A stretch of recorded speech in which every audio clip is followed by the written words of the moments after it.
Anyway, Badass Records, episode 7, I think this is. And Britt Whitehead. I had, I don't, for however, I mean, at least 10 years, 12 years maybe. We went out for late night beers at Tanner's years ago, like 07, 08, 09, somewhere in there. I feel like something had just happened, like, I don't know. Mm-hmm. But we were, anyway, and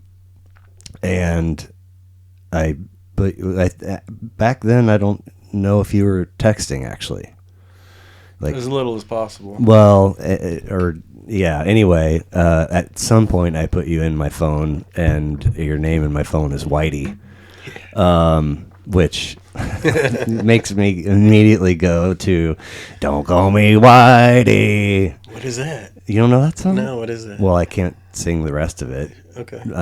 Because, well, it's so, it's like, "Don't Call Me Whitey," N-bomb. Uh-huh. Only with the A, and then the next verse is "Don't Call Me N-bomb Whitey," and it's kind of this? It's it's not Gil Scott Heron, but that's where my mind goes. But it's like a serious 70s, a good chunk after civil rights stuff, and like tensions were high, and like I'll have to send it to you. Wonder if they played that one on the radio. It maybe an edited version. Maybe after midnight. Maybe. Yeah. But it's always been a quasi envious last name. Yeah. It's got like that kind of a Native American feel to it. Yeah. Not so much. It's English. It sounds native, but it's English. Okay. Yeah. From what I've been told. Okay. There's a guy, I wish I could remember his name, that works for the same company I work for, that every once in a while will just pop up on a random reply all, and his last name is like it's not Night Horse, but it's some super cool. It's just like you see it and like, oh my god, Johnson, like.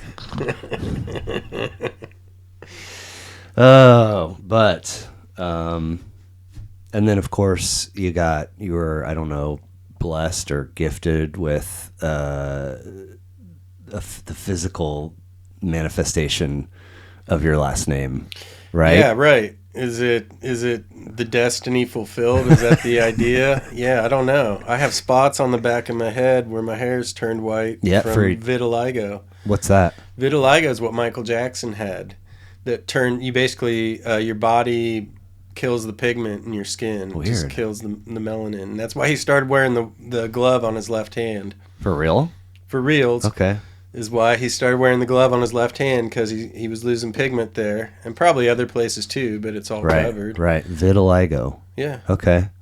I just always thought it was like just some random cool thing that happened to your hair, or a birthmark, or genetic. Yeah. But are there? It changes over time. Symptoms? Does it bother you, or nope? Okay. It's just, and on being a white guy, it's not that big of a deal. Right. If you're a person of color, right, it's a lot more obvious. And there's certainly, Michael Jackson and others.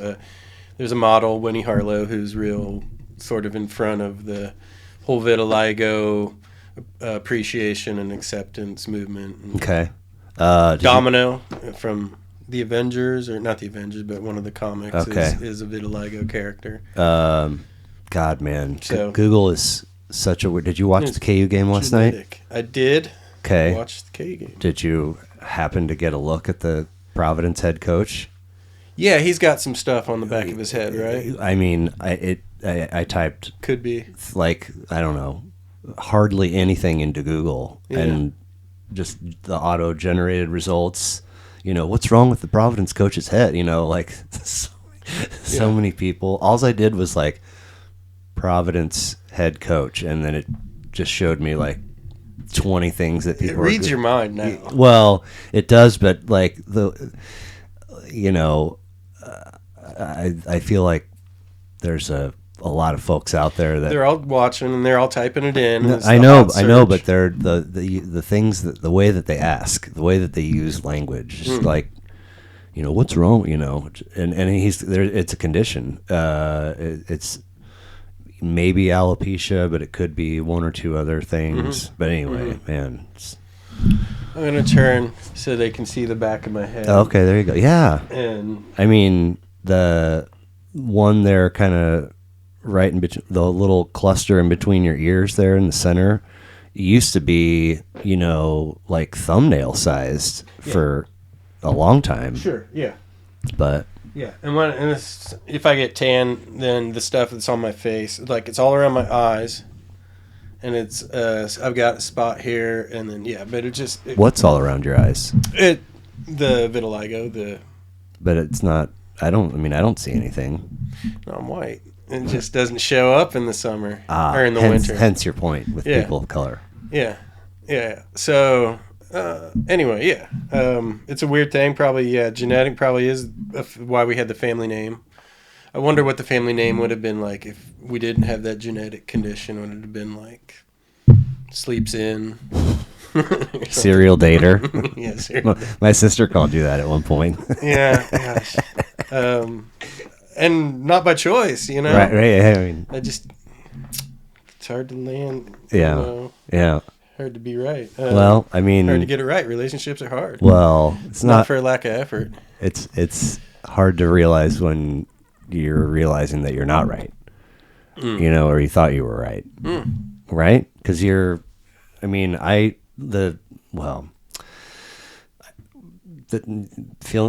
just talking a minute ago about feeling like it's important, and if you just pivot 2 degrees, and there's a whole other perspective where you're like, I can do the things that I want to do and be a good father and all these other things and seek and pursue happiness and success. And I don't have to be partnered with somebody. A lot of the time it feels like it sure would be nice if I was. But I mean, I've talked in a couple of other episodes, with other fellow divorcees and this whole just concept of growing up thinking, you finish high school and you go to college and you get married and you have kids and you buy a house and you work until you're retired and you maybe travel for a minute and then you die. You get one life, and then, and you're a kid and you get taught that's the way you're going to do it. Yeah. And then you get to a point and you say, why do I have to do it that way? Why do I have to do it the way it's been done by everybody else? Yeah. I still wrestle with that, and so it's like, If you're not wrestling with it, I wonder if things are okay up in your noodle, Yeah, it's a sign of good self-introspection if you can think hard about, what you're doing with your life. Yeah. Absolutely. And not just what it means to you, but to others. And I've struggled with the idea of wanting to leave this amazing legacy. It's like, don't measure yourself against all these people that you hear about all the time, famous people and their legacy. And, not everyone can be, Ben Franklin and George Washington. I'm really glad you said that, because that is maybe the single biggest thing that I have not been able to pivot away from, even right now, this very second. 47 was a few months ago, and 48 will be at the end of this year. And once I hit 46, it's like everything is, you're just really inching towards 50, which then is like, how much time do I have left? So from a parent, especially like creative, was always first until I became a father. And that's the priority. Yeah. And so, but those are the two things, and also, how, when I'm gone, I don't know if this is superficial or shallow, but I want people to say, or at least think privately, he was a good guy. Something positive, right? I didn't have to, who was it in Saving Private Ryan? What's Tom Hanks' character? Captain John Miller, I think. He There you says, go. Good job. this Ryan better be worth it. You Yeah. better invent the longer lasting light bulb or something. And I don't have, that guy, he was nice and he was a good neighbor. He was a good writer, or whatever. Nobody's going to talk about my dunking skills or, anything crazy like that. No, they're not. But that's okay. Yeah. Dunks Yeah. are easy when you're 7 feet tall. Right. But it's, kids. It's your kids. That's the legacy. And if you can achieve that, everything else is cherries on top, right? Right. I think Cherries. that's the bar, where you set the bar, is you just got to be important for your kids. And if you handle that, maybe for a couple other people that mean something in your life too along the way, that's pretty good legacy to leave behind. You just don't want to be infamous.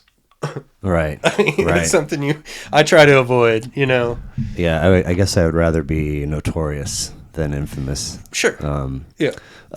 So you and Brandon, just the two of you, right? Yeah. And he's 6 years older than me. Yeah. Where did your folks meet?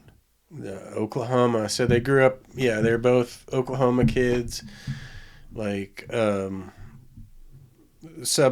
rural suburbs of Oklahoma City, and very blue collar.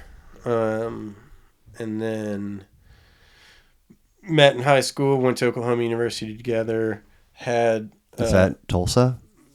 Norman. Norman. Yeah. Okay. OU. And then when my dad got an art degree, my mom got an education degree. Dad got hired by Hallmark right out of college, and that's why they moved here in like 1966, roughly. And then my dad got drafted and sent to Vietnam in 68.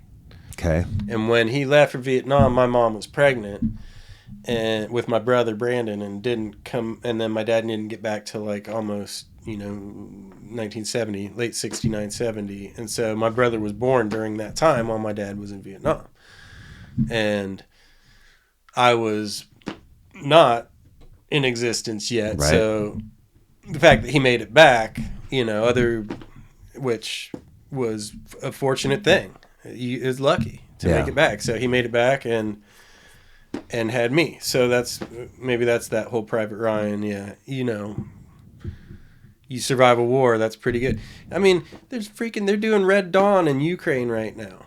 For real? I mean, I know there were memes and jokes about it. I mean, it might as well. They got civilians out there fighting the Russians. It's ridiculous. Yes. Yeah, absolutely. Not necessarily like teenagers that fled from their high school building and went directly into combat screaming Wolverine, but it's as close it's even better. It's like accountants and bus drivers, and it's ridiculous. So yeah, we get out of COVID and we go into that. That's fun, right? Good times. Good times.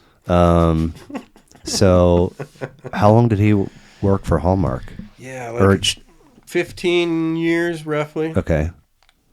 And your mom was she a teacher? And she taught school here. Okay. Yeah, and then at eventually high school at East. Did she sub sometimes? No. I mean, she did after she retired. Okay. But we would have never seen her in the classroom? She taught special ed, so. Okay. All right. Man. And are they both still around? And my dad passed away in 2010. Okay. Wow. Maybe that's when we connected. Could have been. It sounds about the right time. And then my mom's still kicking. Yeah. We'll be 80. Wow. Was there did somebody have a condition of some like physical health, either your mom or your dad? Like when I was a kid? I mean, or recently? Well, no, I mean, my dad died of cancer. Okay. Standard. He smoked and drank and had lung cancer and probably other assorted chemicals that left over from Vietnam, Agent Orange and stuff like that. So, was he sick for a long time or no? Man. No, and if he was, he wouldn't have let you know. Oh. He was a tough guy, so Okay. there was no I don't know. For some reason, admitting weakness. I had it in my head that one of your parents, like, had a hard time getting around or something like that. I don't know why. Yeah, no, I mean, shit, I have a hard time getting around. I know, man. I thought I heard you grumble coming down the stairs, Oh, yeah. and you're not the first one. People are like, you're loud. Like, it hurts. Yeah. A lot of things that I did not anticipate for this project. One, people saying no. Like getting the space, getting all the stuff, then figuring out what to do with it. Yeah. And then, okay, now I feel confident I can go and start reaching out. And like a lot of people are like, no. Really? Well, yeah. Like probably that voice on the answering machine thing. I don't want to be on the internet.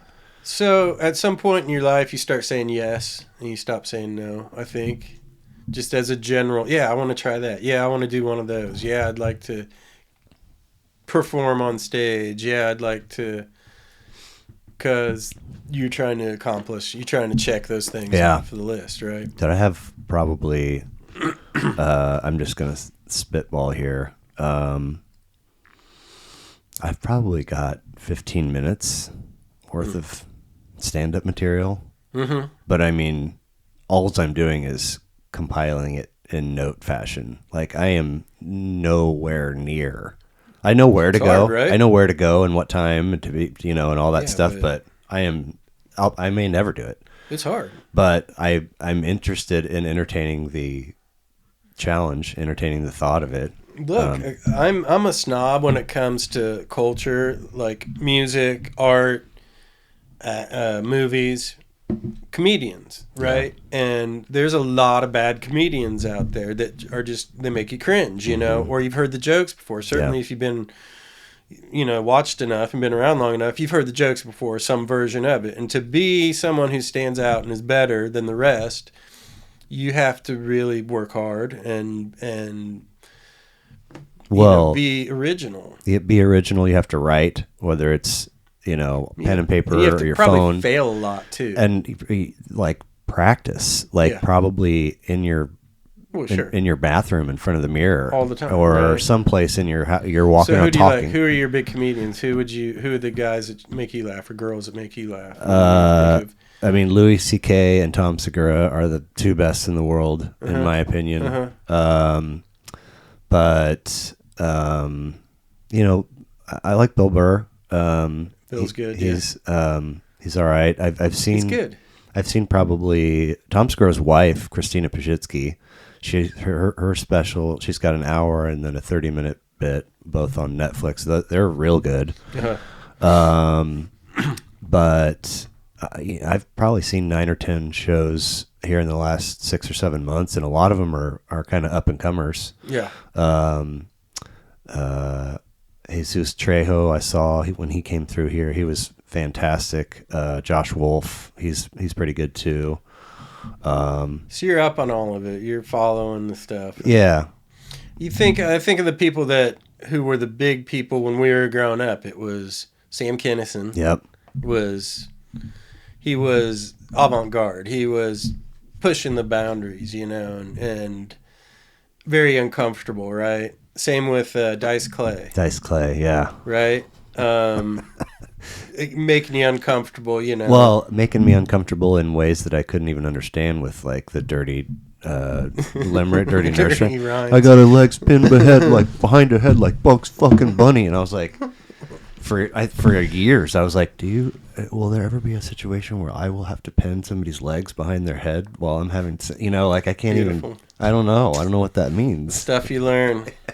Yeah, you're a snob, culture snob. Yeah, so yeah, sure, absolutely. Yeah. I think you have to be, right? Yeah, that was, I didn't actually, another piece of, anyway, people saying no, and then the stares, like 50% plus of the folks that have done an episode have either come slowly down the stairs or been audible, and I was worried about will people want to come into another person's home and then go in their basement to do this. I didn't think about the actual stairs, but I get it now. You're not ADA. Yeah, equipped. no, I'm not. Get the lawyers. Yeah. Sign a waiver. Man, I lost my train of thought. There was another piece to getting this off the ground and had to do with. Oh, I did. So a web gal to design the logo and create the website and all that stuff. And I hand her the money, and she's like, "I need like bio and artwork," and I was like, "Yeah, I know. I'll get it." And then so I sit down to write the bio, and I'm like, "I don't even know." And it came to me, thankfully. But the whole idea was, I've had this indisputable archive of what's good music and what's not in my head for all these years. And it's like, don't be a dipstick. Like, ask somebody else, So that's kind of like, I suppose this is all some kind of subconscious effort to shed a layer of snobbery in the culture department. Yeah, well, part of absorbing culture or listening or experiencing it for the first time is you have to have an open mind if you're really going to be able to make that determination if you like it or not. If you go in there saying, no, this sucks, I don't want to, well, you're not going to like it. Yeah. I mean, you might, but yeah, I mean, so you give it a chance, whatever it is, whatever new thing you're checking out, you give it a chance. If you like it, if it does something, if it means something, then it has value, Yeah. That's all you're asking for, I think. That's all I'm asking for is a little bit of value from whatever it is I'm embracing or exploring. Just observing, Okay. and there's something worth look, we put such a high value on just paying attention to things right now. Our attention. I mean, every single day, all day long, we have to be paying attention to stuff. Yeah. Or we feel empty. I mean, that's not how we grew up. But we had longer attention spans, I like to think. For sure. Yeah. Yeah. Well, we didn't have not only devices that detract, but then people programming products for those devices that are like geared towards, getting you. I don't know how to describe it. It's all very sci-fi, and they wrote about it in old science fiction novels, which if you read old science fiction novels, you'll see all the stuff that is happening now that they predicted, and it's really fascinating to think that they knew. It's like Shakespeare. He, 500 years ago, he's writing stuff that still applies today. He just knows how people work. That's just how people work. They knew that, it was going to be about being connected and the ease of being able to connect. Whereas we used to write letters and put all that effort into it, and you had whole furniture designed just so that you could write letters. Yeah, I'm glad you said that because before we try to get back on track, it'll never happen. I wanted to know if what you're doing professionally these days is a thing that you want to plug, and if it is it visible online, or like to tell me what you got going on? Yeah, I've been restoring furniture and doing woodworking for 20-ish years. Yeah. Working in that industry with some sabbaticals here and there. I do it out of my home. I don't have a storefront, and I don't really advertise much online. It's a lot of word of mouth, but I still do it. It's a love-hate relationship. I'm trying to do something different, but at the same time maintain that. Something different than like what your competitors might be doing, or you want to shift away from it? Different industry. It's like I want to. Now I'm like thinking about I could go out and travel and do something where I could get out of town. Anyway. Okay. So I do that right now. I work with my hands, and I don't want to do it forever, but I'm still doing it. Okay. And I enjoy it when. How you say? What are some examples of word of mouth where a project has landed in your lap? Oh man. Or an example. Good question. People will just call me and be like, I got your number from so and so. Okay. And I have some chairs. my kids both have jobs, and once their managers find out what I do, will your dad fix this for me? And Yeah, not for free, but yeah, he will. Well, and then it's like, it's weird if you end up working for someone who's a friend, because you don't want to mix the two things. No. Sometimes you want to stay away from that. Yeah, You have to manage that. Almost all of the artwork in my house has been framed by Sean Smith at his shop north of the river. I mean, these two pieces. And I think it was when he delivered these two, and there was a third with them. A lot of times he'll like. I mean, if I actually drive up to the shop to pick them up, then there's a formal kind of transaction. But sometimes he'll just, he lives real close, so sometimes he'll just bring them. And then a couple times I've been like, hey man, like, can you please tell me how much I owe? And then like one time I did it with Apple Pay, and I probably Venmo'd him one time. And so all these, I mean, I've literally like almost everything in the house has been done by him. And I think this last time I was like, dude, like, invoice, please. Not because I want to see itemized, but I just I need to know that I've paid him. Because I think there was one where like months, maybe even a year and a half went by, and he was like doing his books, and he's like, hey, and I was like, oh my God, I'm so fucking embarrassed that we never paid you for that. So anyway, he actually, he got around to, and he sent me an invoice, and it was line item, and there was like a significant discount. And I panicked in two ways, because one, I was like, has he been giving me a discount this whole time and I've never once thanked him? He has. And second of all, I wish that he wouldn't feel obligated to give that to me, because I'm going to him because I love him and he's my buddy and I want to support his business and he does a good job, not because I expect a hookup. I try to give people the same price depending on the work and not what kind of house they live in. But there's been some clients where I just don't feel right taking a lot of money from them. People that are probably on fixed incomes, and I mean, I charge them, but I give them a deal. Right. Well, I mean, if you're doing that out of the, yeah, you just want to be in balance. Yeah, with exactly. The universe. It's not. You just what's right and wrong, and who can pay and who can't, and I prefer doing it that way instead of like trying to profit off of that. I want to profit in other ways. Yeah. Well, so where did how did this furniture restoration thing bestow itself upon you? Where did it come from?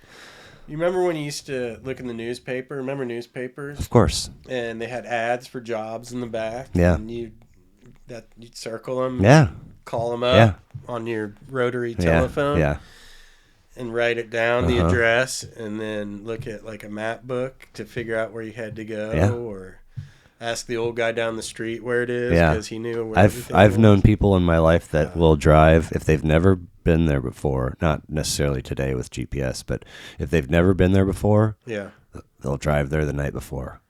And then come home and they're like, all right, I know where I'm going. I know my route. Yeah. I figured it out. Yeah.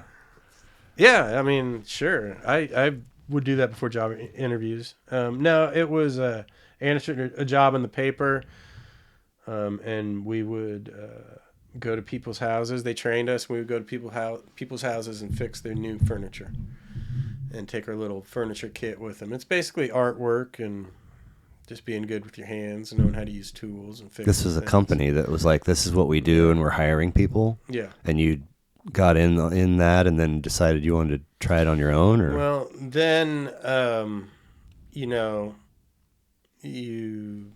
I got a job building houses for a while. Okay. And so with that, you travel a lot. Well, with what I was doing, we traveled a lot, which is fine for a year or so, and then you're sick of it. Yeah. And so you change your job again. You're like, they're hiring at the furniture store to... I already know how to do it. And you know how to do it? Yeah, great. And you go and you do it, and you get the job, and you're like, great, I have a job now. I can pay my rent. You didn't ever work for Callison, though, did you? No, Does he still do that? no, Oh, really? yeah. What was it? Was Timber in the name of his? What was it called? Elmwood Reclaimed. That's Timber. right. But God, he sold that. Like right during COVID. Okay. Like a He year did or it so for like ago. 20 years? Yeah. Okay. Yeah. Did Garvin work for him? And he's still working for Elmwood. He's been there over 20 years. Oh, my God. Yeah. You know, when I was putting together my notes, I was thinking back to, like, I mean, probably middle school, whenever, you know, we first got to know each other. Yeah. And just for the longest time, like, if I would hear your name or see your name, I would automatically have the image of Garvin. Yeah. Like, you know, like you guys were Bert and Ernie or something for... Yeah, Bert and Ernie. Yeah, totally. And disc golf, did you guys play a lot of disc golf, or or was that his deal? So all of us would go down and play disc golf down at Rosedale Park. Yep. And smoke pot, walk. You don't say. Yeah, walk, and you know, that was what we did. And take your dog with you, and we were hippie kids. So at some point, we all started growing our hair out. I started listening to the Grateful Dead. You did too. Yep. But then you were like, Fish is better. No. Then Jerry died in 95. And no, see, when I was building my library collection, one of my elements of musical snobbery was this sort of hatred for greatest hits collections. Okay. And I would, like, you know, stamp my feet and preach it because it's not the feel of the album, the piece of art that created the song, that made the song popular, that then made the company want to say it's highlights. Yes, but I as vociferously as I would preach this, I would violate my own principle because I had very limited funds to buy music with. So occasionally, i.e., Skeletons from the Closet, the best of the Grateful Dead, I gave that thing like I bet 5 solid listens, and I was like, I don't get it at all. I don't know what it is. I mean, I obviously had heard Truckin' and Sugar Magnolia. Anyway, point being, I just kind of like, I don't know, checked out on them for a little bit. I mean, I did the same with some other art. Like, I bought Legend, Bob Marley, but eventually replaced that with all of, I mean, I own everything. Anyway, I started... Which is amazing because I know dozens of Bob Marley, but they're all essentially the same. Not true. They not are, true. though. Not true at all. They are and they aren't. They all have their... Kaya has an entirely different identity than, shit. Well, even go back and listen to the stuff when he was wearing like a suit, like the what did they call that? It wasn't reggae, but it was like the pre-reggae in like the 50s, and I don't know that they were listening. It's dance hall or something like that. They reggaeton. Called it. Yeah, and they were much more like formal. And well, the genre of music lends itself to a lot of similarity, but I personally think that each of Bob's albums are different. But Chris Fickle turned me on to Fish senior year, cruising around in it was Jetta, I think it was, and smoking pot, and I was like, oh, dude, this is where it's at. And then I went away to college and hooked up with some dudes from outside of Wichita, and one of them was real, and I was like, oh, dude, oh. So then I bought the entire Grateful Dead library over time, and much love and appreciation for them, but and then Fickle quit. He hates Fish. It's the funniest. Really? Yeah. But anyway, you're throwing discs and listening to the Grateful Dead and growing your hair out. Yeah, and then not a care in the world. So yeah, that's what we did for fun, and then phases, right? Yeah. You're just going through different phases. So, all right. Music in your house growing up? So, country music. from my dad. Okay. Willie Nelson. Nice. The good stuff. Yeah. Stuff that's still Willie Nelson, Merle Haggard. I was just gonna say Merle Haggard. Oklahoma. There's that whole. Yeah. Yeah, Willie Nelson, Waylon Jennings, Johnny Cash, Chris Christopherson. Nice. And even the ladies, and I can't remember them now. But they would, he would listen to that, and we would listen to that stuff on 8-track, and we'd go down to Oklahoma in the summertime. The only name that comes to mind for me is Emmylou Harris. I couldn't name anybody else. Absolutely. I don't think. Probably Dolly. I don't know. Dolly, definitely. Rita Coolidge. There you go. And we drive down, 8-track, listening to all that stuff. Nice. And then the older brother helped a little bit and he was listening to rock and roll, so we listened to like KY 102. Yeah. Not so much for mom. That dad just kind of steered the ship. Yeah, no, musically. mom was like ABBA, and so we weren't. I like ABBA. I would buy an ABBA greatest hits. As a matter of fact, which is wrong in two ways. Yeah. But all of a sudden it's right because you're like, they're actually pretty good. I mean, I like their hits. They're actually, that Waterloo, that's a jam. No, I'm thinking of Ace of Base. That's who I like, not ABBA. That's who you like. Yeah. Okay. Which same country maybe? Yeah, probably. So your brother was listening to the radio, and you guys had 8 tracks. Yeah, and then we had a cousin move in with us, and she was older. Really? She was a couple, same house. Yeah. Okay. And she was a couple years older than my brother, and she was into hair bands. Nice. So Van Halen. Yeah. Aerosmith. Okay. Judas Priest. Iron Maiden. I'll say another slice of my own snobbery. I would say those guys are hard rock, and hair bands more like It's crossover, sure. Yeah. If you have to not subdivide them, I don't know what you call it, because you can't call Aerosmith heavy metal. No, it's hard rock. Heavy metal's like Metallica and Anthrax and Slayer, and hair bands are like cheesy 80s. I mean, they're musicians and they're professionals, but they have a look and makeup and persona. And we're terrible for the most part. Yeah. But so the cousin was older than your brother? Just a couple years. Okay. And so, you hear, Running with the Devil for the first time, and you're like, that's, Willie's good, but yeah. That's pretty fun there. And at the same time, kids at school also telling me about other music, listen to other music,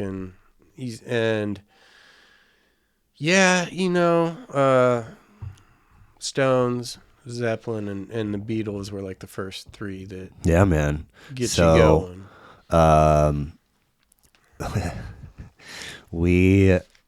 I feel, I laugh because I feel a little bit silly and embarrassed, but we had an interesting chore bestowed upon us in our time at East, in that we both worked for Robert Dylan, and or at least we worked because we both were on the Harbinger staff, the newspaper staff, right? We were on the newspaper staff. And I don't know what your job was. I was a cartoonist. Okay, I was a writer. And you were a writer. So you know where I'm going with this. Yeah. We every Thursday. It was like on a Thursday. We had somebody would be tagged with the chore of like driving to Olathe or someplace not close to 75th and Mission, and it was like a handoff. Like we would be delivering the something, but the end goal was to get the paper printed. It was the template of the newspaper. Yes. After it was done, we finished it on like Wednesday. Then you and I would show up Thursday It wasn't whatever hour, fourth hour. It wasn't. I felt like he would choose or he asked for volunteers. Well, we were seniors, and not that many people could drive. Right. And yeah, he would ask for volunteers. And we were interested because A, gets us off campus. Yeah, because you got on the whole period. 45 minutes, you're gone the whole time. Yeah, and B, you can smoke bat hits on the way and smoke anything. Cigarettes and listen to music. Just jam out. And that was, And he knew it. He had to know. Yeah. Well, he was burning heaters in his car in the parking lot his entire career. Awesome. But the couple of those trips were the first time that I really kind of went off the beaten path, listening wise and conversation wise with another person, as it pertains to Led Zeppelin. Like we would talk fucking House of the Holy and Led Zeppelin 3 and talk about favorite tracks, and I really enjoyed it. I mean, I think so. What was it? I mean, what was the chemistry, right, that made that happen, and us to have that similar result? Right? Yeah, I don't. We're both couple white suburban kids, right? Yeah. Fairly normal families, right? Yeah. Normal, same group of friends, right? So there's all these similarities, and so then you throw in Led Zeppelin. What is Led Zeppelin? It's an English rock band, right? And there's 4 of them, and it's them and they make noise, right? But they're playing black Southern music, right? Some of it, yeah. So black Southern blues, yeah. Right. Stuff that they were influenced by growing up in England, right? Yeah. So it's this whole, sort of connected chain of because what we're doing is we're being influenced by them. They were being influenced by us, but 50 years before us and a different skin color. Yeah. Right? Yeah. So how does that even manifest and make its way through time and space and have that same result? Not with just you and I, right? But with every other kid that is of the same ilk as us. Yeah. It's like, and have license plate that say Led Zeppelin, right? Yeah. And stuff like that. And it's like, how did Muddy Waters and Kansas Joe Brown or whatever his name was that sang When the Levee Breaks, how did that stuff reemerge from the bogs of... Well, I mean, I was just talking to Gronky about it last week. Like, the opening track of License to Ill has got a sample of the drums from When the Levee Breaks. And there's a couple other Zepp samples across that album, but it's like... And they're sampling Zepp. And it's instantly recognizable, and it's they have entire chapters and books written about just how they sound engineered that to get where the microphones were above his drum. And they had 3 mics, and they were hanging. It was in the stairwell of Headley Grange, and it was rainy and misty that day, so you had a thick air and. You got some knowledge on this. Oh, I mean, it's legendary, right? For that, second and a half, 2 seconds of just raw power. Yeah. I was talking to you about my cousin, and all the pointers. Shout out to cousin Bob. Hey, Bob. He was like, at some point you're going to want to start. I've never had an external hard drive before. He's like, at some point you're going to run out of room. I was like, there's a lot of room on there. He's like, the length of episodes that you're doing, you're going to run out of room fast. Yeah. So you should probably eventually start deleting. And I was like, don't you think I should just get another external hard drive? And he goes, I mean, you're not Led Zeppelin. They're not going to like pour through your archives and like make a box set out of this shit. I was there like, was another that's new a good point. song I just heard the other day that they put out. What? I'll look it up while we're talking. Okay. And yeah. Wow. And it's like Zeppelin has even sampled themselves. I'm sure they have. They have. He did it on, Robert Plant did it on that Lighten Up, Baby, I'm in Love with You. Oh, and right God, at the end of it, there's the whole Yep. Right? Yep. So there's that whole weird, they've even mocked themselves and sampled themselves. I saw footage of him like a week ago, and it was kind of recent, singing. Mm-hmm. I mean, he looks like a dead man. I was like, why are you still getting on stage in front of people, dude? Are you like strapped? Like what? I mean, I'm sure you still love it, but Yeah. also, ugh. He's getting huge positive reviews. Him and Alison Krauss. That's right. That's Yeah. why. I mean, They're like putting out tons of really good. It's not my deal. right. And he hasn't been my deal since Zeppelin, although the stuff he did here and there was some of the... Ship of Fools. There's some good stuff, right? There's Some one of the other solo one, stuff. too. And then he did Walking to Clarksdale, I think is the name of it, Okay. with Jimmy, which is kind of a revisiting of the blues. Sure.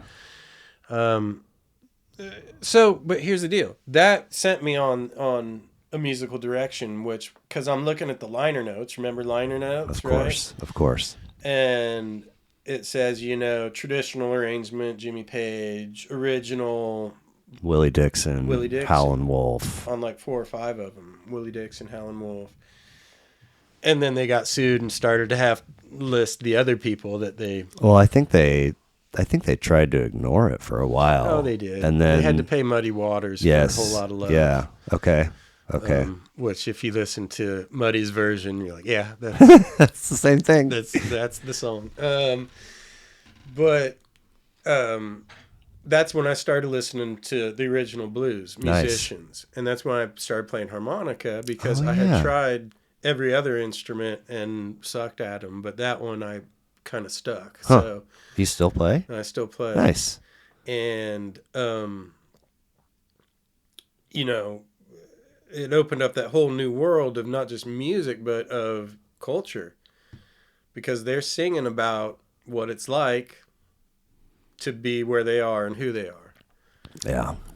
And talking about people of color in the South. Yeah. Sharecroppers mainly, and that's where it all came from, was the gospel. There was some thing I just heard the other night. It was like the 7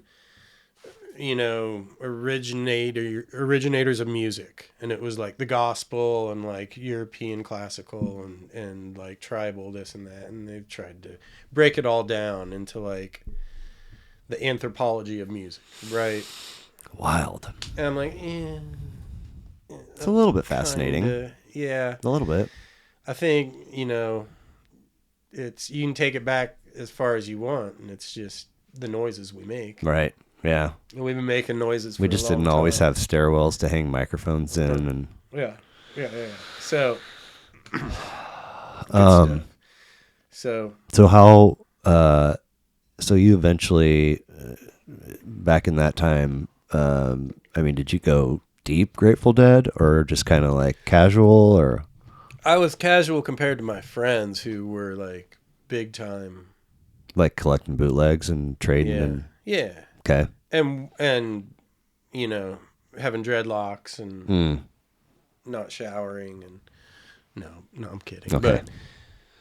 But, it was cool, but I couldn't. I've always had a hard time fitting in one category. Yeah. So, I think most of the members of Grateful Dead would say that their experience was the same. Yeah. Yeah. Kind of a little hodgepodgey, and found a groove, and here we are. Yeah, right. I mean, when you listen to the original Grateful Dead with Pigpen, right? Not my thing. It's raw. It's really I have a buddy, raw. my guest from episode 1, where the video went out. And he was like, "I got to be in the mood." I was like, "That's a really good way of putting it," but I'm never going to be in the mood for that stuff. It's just, they were learning, and it was raw. I mean, they were.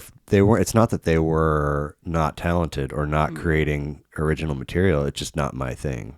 Yeah, because I'm more into like 73 and 78, and when they were just, man. Yeah. I mean, otherworldly, and so far departed from that like mid to late 60s kind of like, twangy, bluesy, folky kind of, just a little bit of distortion. Flower Child, yeah. A little over the top with the... Well, okay, so you want to... I came in to talk about the White Album. You did. Talk is a figurative or a loose term. I want to make sure that I covered all of my. All right, So yeah. Oh, the last thing was, do you remember on one of our infamous or notorious trips to get the paper printed that there was a very aggressive effort to detain us? Do you remember this? Did we get pulled over? The Gambler. Do you remember the Gambler? Yeah. I think he was around only for senior year or maybe junior and senior year. They call it a school resource officer now? Yeah. Is what they call that person. A rent-a-cop. We used to say. But anyway, I don't know if we evaded him in the parking lot or he just saw us from a distance, but either way, we stopped at the Texaco at 83rd and Mission. Yeah. To get smokes, probably, or a Coke or something. And he came into the inside and was like, and asked for hall passes. I was like, who the fuck do you think you are? You missed when we pulled out of the parking lot. That was your chance. Your jurisdiction ended, motherfucker. And it was like this whole thing where his presence had created a lot of strife for some people that were probably, I don't know, skipping more than others or smoking pot. I don't know, but that some people would have run-ins with him a lot, and so it created this reputation where the rest of us are like, yeah, fuck that guy, but we didn't really have any. Yeah. And then at that point, I was like, yeah, double fuck you right in your face. Like, what do you know? And I mean, Robert Dylan would give us a hall pass. We were legit, and so. But he's, I remember him looking at it there in the Texaco, being like, so frustrated. How does a hall pass translate to you dry? It's like, dude, I mean, you want to take it all the way back. Mm-hmm. It's probably going to create a little heat for you, but I mean, anyway, that was wild. We probably were about to get high or had just gotten high, or this element of paranoia layered on top of the whole thing. I'm and knowing that now, what he was doing. Yeah, I don't envy his job, because no, not at all. We were gonna do whatever we were gonna do. We weren't gonna listen to him. Yeah. I want to get to the White Album, but before that, I don't know why, but I just, out of curiosity, wanted to get a glance at double albums. So I just Googled best double albums, and I went to the first result that came up. It's not a link. It's not an article or any. It's just a Google result just laying there on the top of the results page. And I'm curious what your guess would be as to how many this best double albums list generated. How many albums were on the list? Yeah. I mean, and if we're just like looking at rock albums, I can think of 10 like pretty fast. Okay. And then probably another 10 that if you kick it around, you're going to come up with. But 46. I mean... And I want to read you the list, but first I want you to guess. Sure. These are not ranked. It was totally random. I rearranged them by descending chronological order. Descending chronological. So most recent first. Most recent first. But I want you to guess. So we're talking basically 6 decades. Which decade do you think produced the most double albums? I mean, the 70s. It's not even close. So you got 1 from the 2010s. You got 4 from the aughts or the 2000s. 8 from the 90s. 6 from the 80s. 6 from the 60s. And 21 from the 70s. Yeah. I mean, it's wild. That was the big deal, right? Yeah. And I just, I don't think prior to talking to you on the phone a couple weeks ago, I don't think that I would have been able to go to 10. I 3, 4, 5 maybe. Well, Zeppelin put out 2. If you consider Song Remains the Same a double album. Song Remains the Same is not original material. So 1, Physical Graffiti. Yes. 1 big double album. Yep. And And then who was I gonna? Oh, the Who I, put out there's 2 at least. Quadrophenia and Tommy. Dude, Right. this guy knows his stuff. So I know those records, but I didn't ever like them being a double album. Yeah. Didn't. And I totally sat with the liner notes. I don't know that I ever did with Tommy, but definitely Quadrophenia. But and I can't think of any double albums the Stones did. Exile. Exile on Main Street was a double album. Yeah. Okay. So Fantastic album. They had 4 in a row that were super. The Stones. Nah, not a big Stones guy. Never have been. Anyway, the most recent one was 2011, and it's by a band called M83. Hurry Up, We're Dreaming. Never. They had enough material. That's cool. Yeah. It's hard to come up with that. And then you go 2009 Flaming Lips, Embryonic, which they're not my cup of tea either. 04, Nick Cave and the Bad Seeds. It's an indie rock outfit. I've heard of them. I've never listened to them. Abattoir Blues, The Lyre of Orpheus. And then Outcast, Speaker Box, and The Love Below. Now we're in the 90s. We've got Magnetic Fields, who I think I've also heard of, but I've never listened to. 69 Love Songs. And then we go 9 Inch Nails, Notorious B.I.G. Was there really 69 songs on that album? I doubt it. Unless they're 90 seconds apiece. Yeah, right. Notorious B.I.G., Wu-Tang. Dude, that's awesome. Somebody... Swans, Soundtracks for the Blind. Tupac. I didn't realize All Eyes on Me was a double album. Smashing Pumpkins. Can you guess which one you know which one of theirs was? That wasn't. It wasn't Siamese Dream. Melancholy, and the Infinite Sadness. That was. Yeah. Okay. Somebody I've never heard of called Godspeed You, Black Emperor, and an album called Lift Your Skinny Fists Like Antenna to Heaven. Oh, of course. You know that? We used to, I had that. Yeah, sure. No, I have never heard of that. No. Sonic Youth, Daydream, Wilco Being There, Sign of the Time. Now we're in the 80s. Sign of the Times by Prince, Husker Du with Zen Arcade.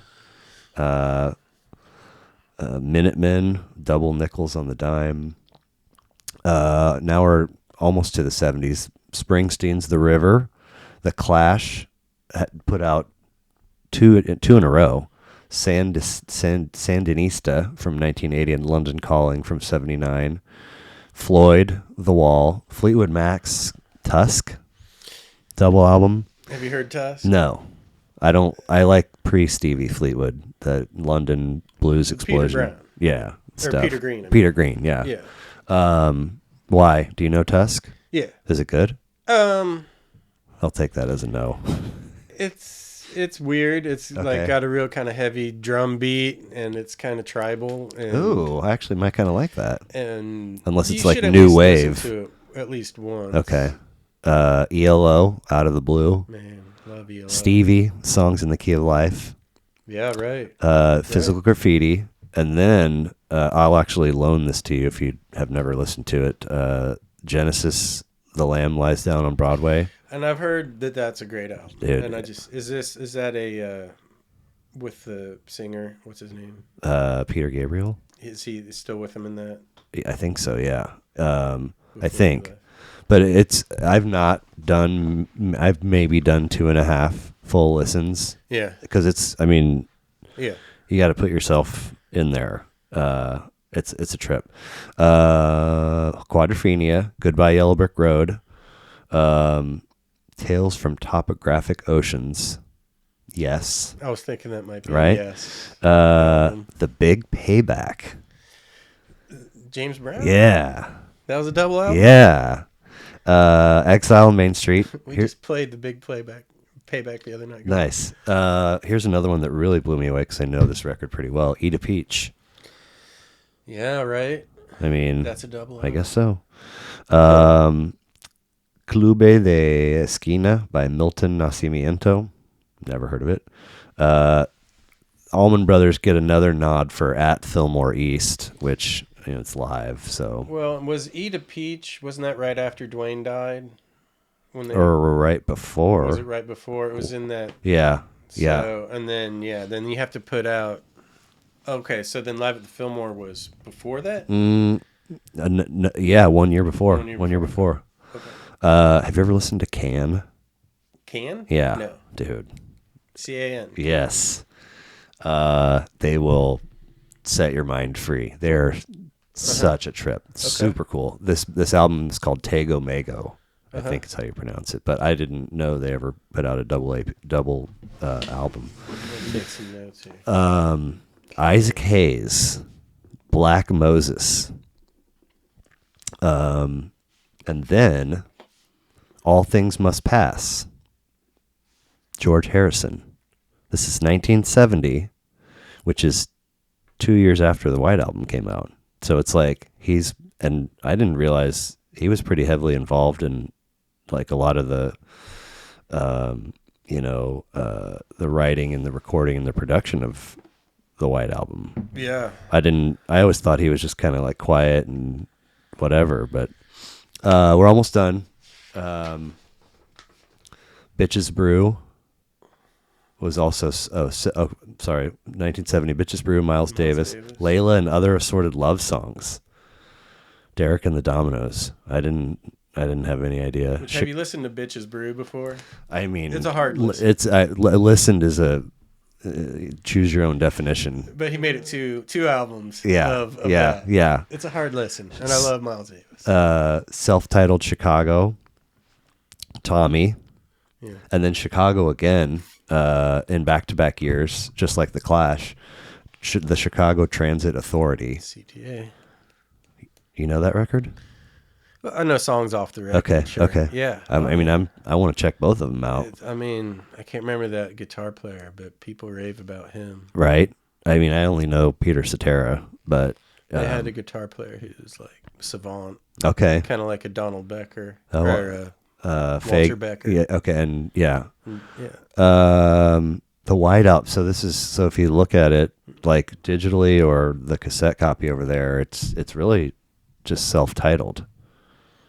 It's the Beatles. I don't think they put a title on it. It's not. We call it the White Album. We call it the White Album. It's if you look up the White, that's what comes. Called the Beatles. Yeah. Yeah. Electric Ladyland also came out in '68. Sweet. And then '66 we get the first two: Blonde on Blonde, Bob Dylan, and Freak Out. The Mothers of Invention, Zappa's first outfit. So I know that was a little cumbersome and time consuming, but I thought it was 46 and like a lot of effort. I talked about this a bunch, but just first of all, being blessed with the talent and the ability to either play an instrument or sing, making, and then being in a space in your life at whatever time where you meet other people. And the idea of forming a band and then rehearsing and writing material and, playing gigs and all this stuff. And then everything for most of this list, and probably it's still true today, that goes into how many of these people were independently wealthy and they could just go in, pay cash for studio time, and then produce a record and put it out. Probably none. It's all the record label is the one that's taking a gamble on this being an investment that has a return on it, and so they're giving you money as you guys of your garage band and your gigs and then you go in and so deciding how many songs, whether that's the artist's choice or the label's choice, and then how the length of songs, and then the song sequence. And how many arguments and fights and extensions on rented studio to all the shit to put out, a 10-track, 45-minute album. Right. And all these motherfuckers are going in like, yeah, we're going to do twice the content. Yeah. Like, wild. Well, and I think that's the perfect context to explore what the White Album is. Okay. Because there's 30 songs between the two albums, 15 on each, and there's maybe 2 or 3 good songs. Come on.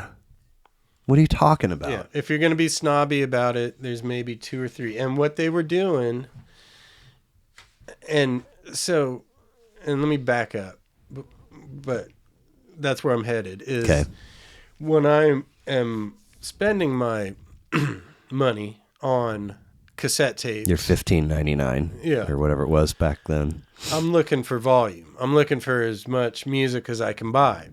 And the double album was usually not double priced. It would maybe be a couple bucks more than the regular cassette. I think $15.99 is, $9.99 versus $15. So you're not double, but it's not.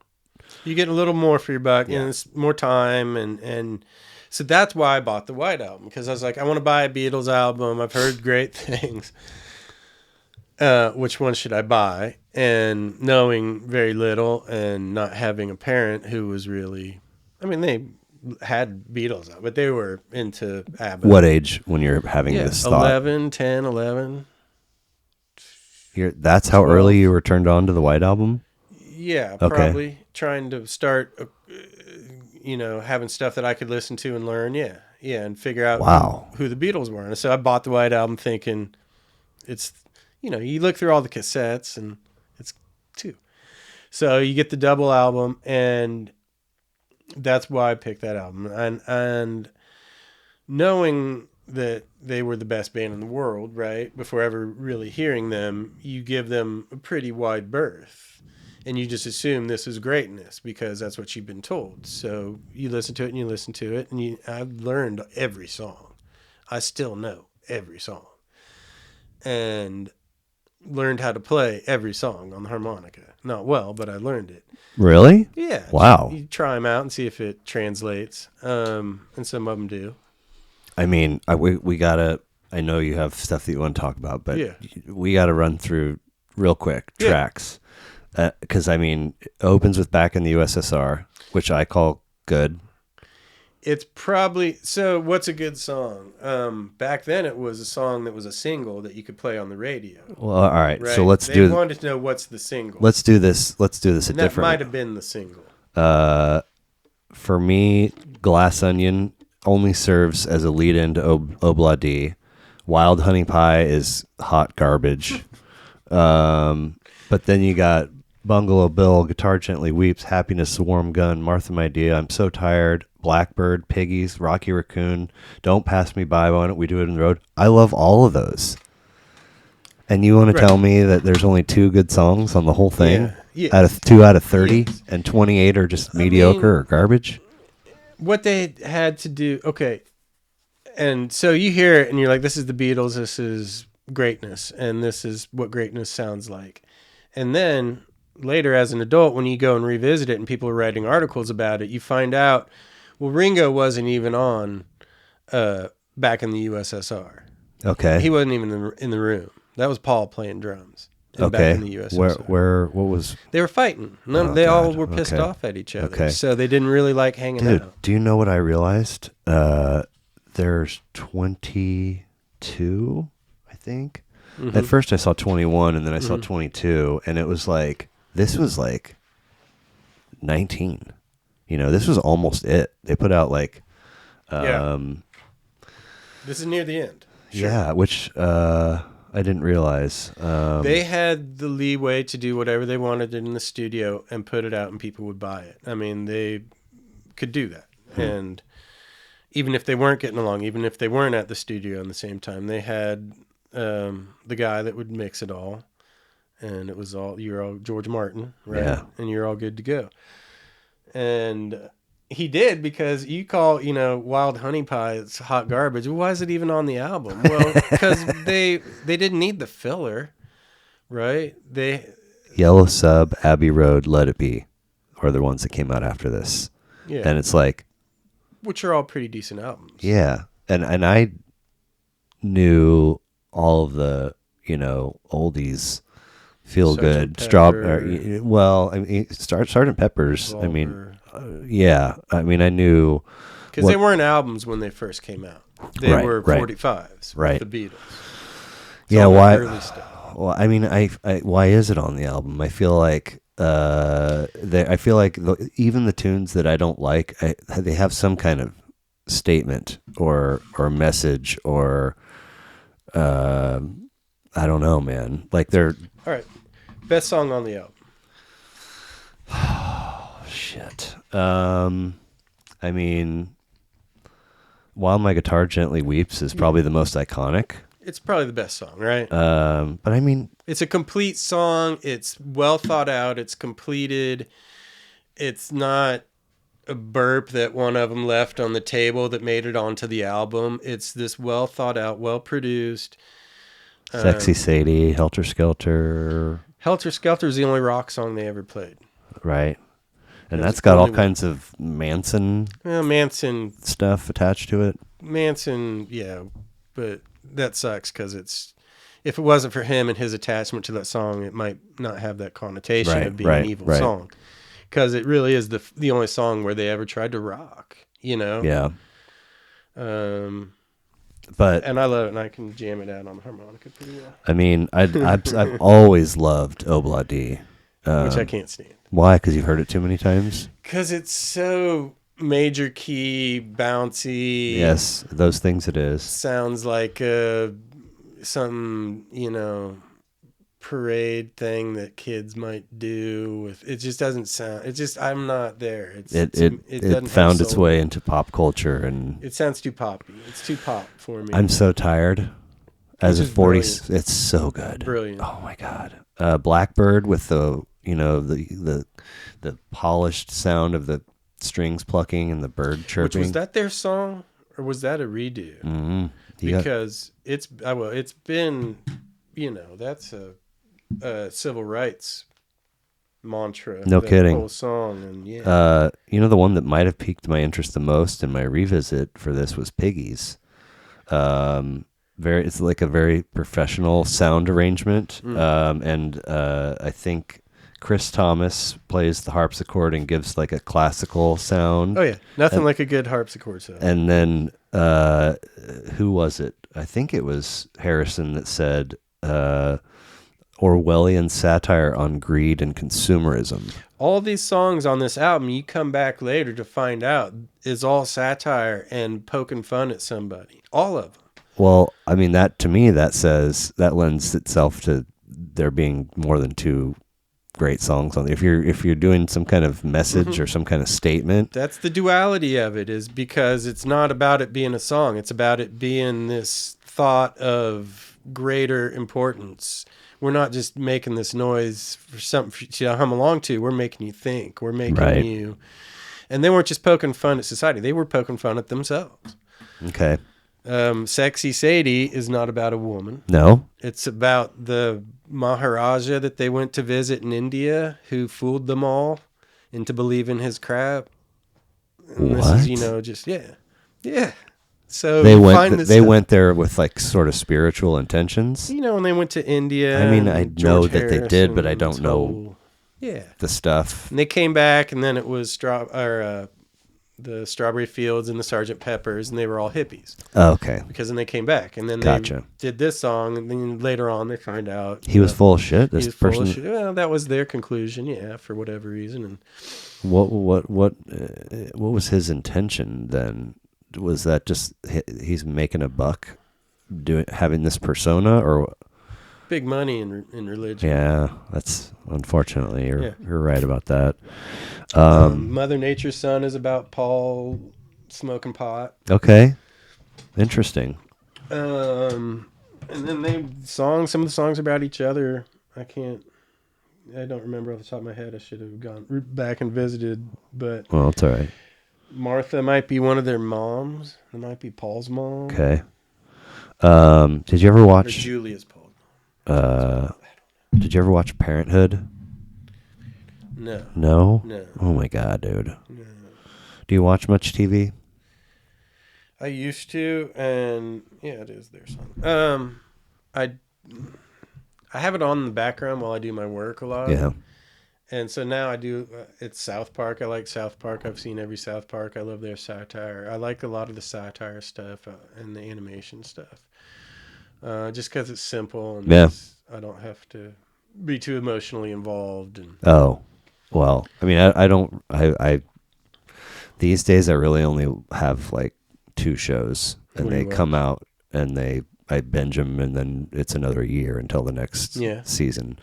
Other than that, I don't really watch anything on television besides sports. But I did at one time, you know, that looked different when I was a newer parent and still living under the same roof as my kids' mom. And so we would have shows that we would watch. And one of them was Parenthood, and it was on ABC. And it was about 4 siblings and their lives as adults now. And it was so freaking good, dude. Yeah. I mean, like, I don't think if there were 4 seasons or 5 seasons, I don't think I ever watched one episode and didn't cry, like at least once. That's rough, dude. It's every day you're going in knowing that you're going to have this emotional breakdown. But the point of it is that the theme, the intro song, was Forever Young, but the chill, slow Bob Dylan with maybe the band as his backing band. It is. I've always loved it, and you know, the one that everybody knows is the faster version that Rod Stewart later covered and made famous. Sure. But I mean, I had goosebumps just thinking about because it's so beautiful, and especially for you know, like my mom has always like refused to listen to Bob Dylan because she capital H hates him because of his voice. And I'm like, there's he's polarizing 5 or 6 decades worth of amazing American music that it'll never be a part of your fiber because you can't get over that. Oh no, did you hear Murder Most Foul, the song he put out recently? No. Oh my god, do it's tell. Like 17 minutes long. Murder Most Foul, which is 17 minutes. It's amazing. It's amazing, and this is Bob Dylan amazing, right? It's Murder Most Foul is a quote from Shakespeare, right? Oh, wow. From Hamlet, I believe. Look at you and your Shakespeare knowledge.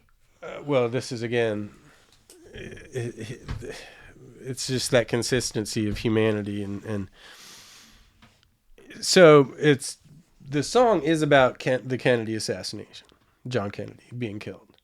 I mean, he does a good 5-minute lyric just about how that went down and how it was murder most foul. Okay?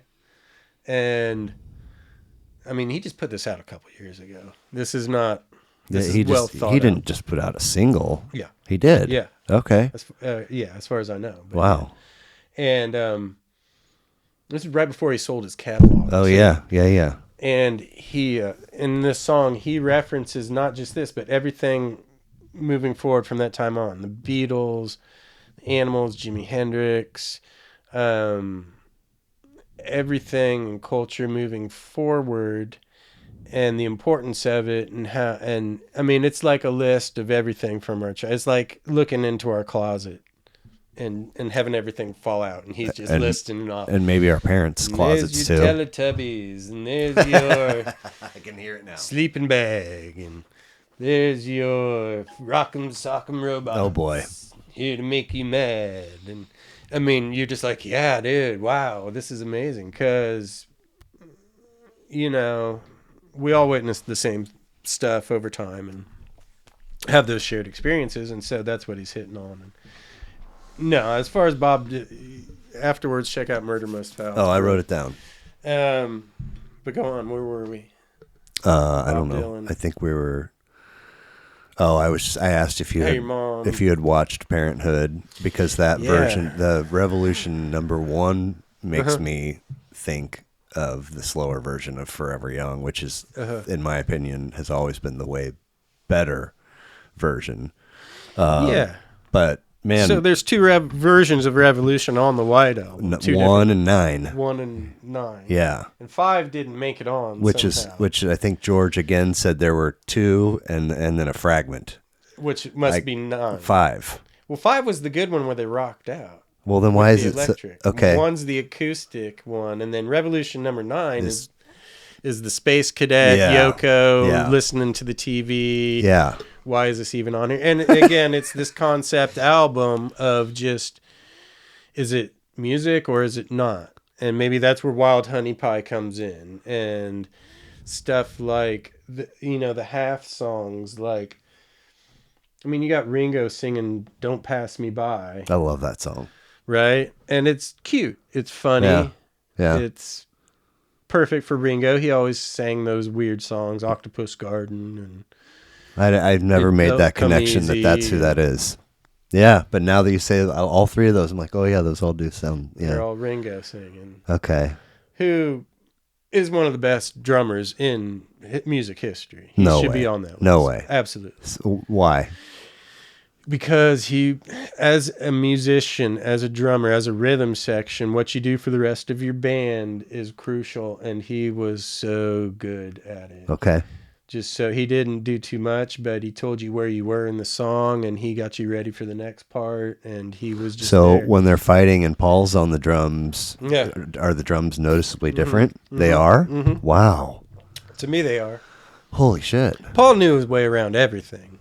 Dude could probably play, anything and make it sound. Piano, guitar, drums, obviously, apparently. He'd probably take out the pots in your kitchen and make it sound fantastic. He's, he's amazing. As somebody who now, kind of like Robert Plant, is way down the line in the age spectrum, whenever I catch a blip or a snippet of him, he always seems like a really chill dude. Yeah. Like he's never, and maybe at some point he did, but he doesn't seem to walk around like arrogant and pompous, and I don't know.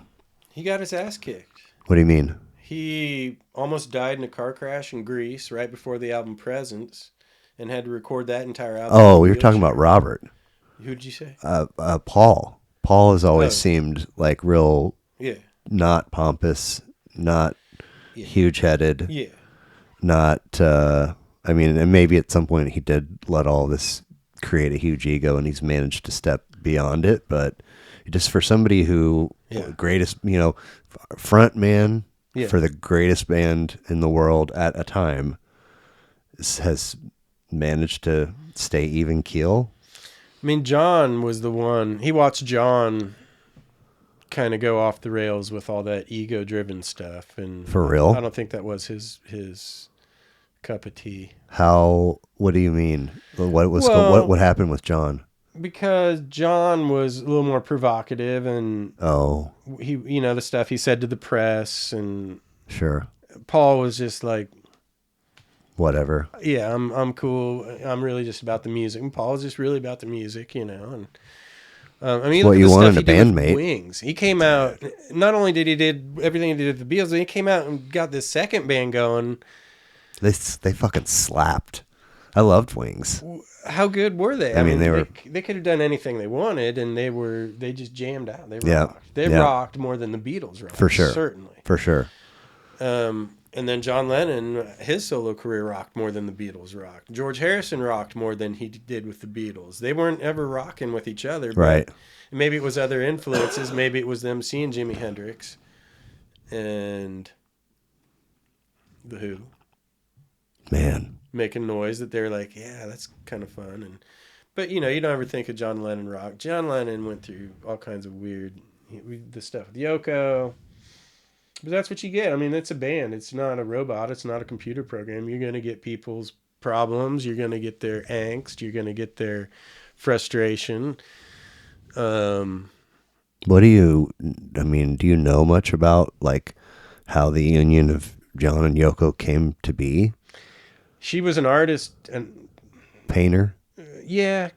Conceptual. She had, like, installations, and they were interactive, and he kind of fell in love with her positivity. And ironically, was she ultimately a positive presence for I'm sure she was for him. But like she's often been like as long as I've been aware of her existence. Yeah. You know, she's kind of had this like ruiner, you know, buzzkill or conflict. You know, I've never looked into why. Yeah. That's just the narrative that's been handed to me. It was weird because she would be on stage with them all. What? Oh yeah. For live performances? Well, the Beatles didn't do their last live performance in 1966 at Candlestick Park, and they didn't do live after that Because they just didn't. By choice? Yeah. They did not have a concert after 1966. Wow. Until they got on the roof at Apple Records. Okay. Is that in New York? In London. In London. Okay. I think in London. Or in Liverpool. Right. And what? I should check my math. They did what? A set? They did. That was the rooftop concert. The police shut it down eventually because noise complaints. But it's the fucking Beatles on the roof. Yeah, I know. Even they had, their issues. And that was the one. So when you think of the Beatles, but then they had Billy Preston, who was like the fifth Beatle keyboard player. And did SNL do a riff on that? Maybe. At one point? Maybe. Because Billy Preston played with the Stones, he played with the Beatles. I mean, he was the guy. Okay. Right? And then had his own great solo career.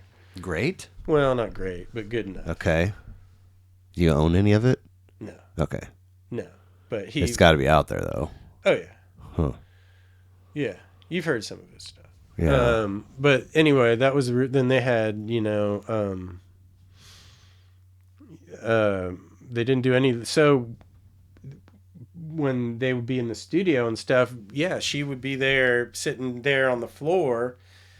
And they had to restrain her from like tapping on things and making noise, and sometimes they would. And she shows up on some of the White Album stuff in that Revolution #9, which is why I think that song is even there, was so that she could be on the album and not in any of the other stuff. You think she genuinely sought like an audible presence in their recording? Yeah, she did later with Double Fantasy, I think was the album she did with John Lennon. Did anybody buy it? Yeah. Some people bought it for sure. There's some good songs on there. But why, I guess if she was so appealing as she was to him doing her art stuff and her conceptual stuff, like why wasn't that meeting all of her needs? You know what I'm saying? Because, I don't know, art's a bitch. Yeah. Well said. It's a tough living. Yeah. I don't know. Yeah. Or she wasn't very good at it. I don't know. She was always going to be overshadowed by John. Yeah. But you got to know that going into dating a Beatle, you would think. Sure.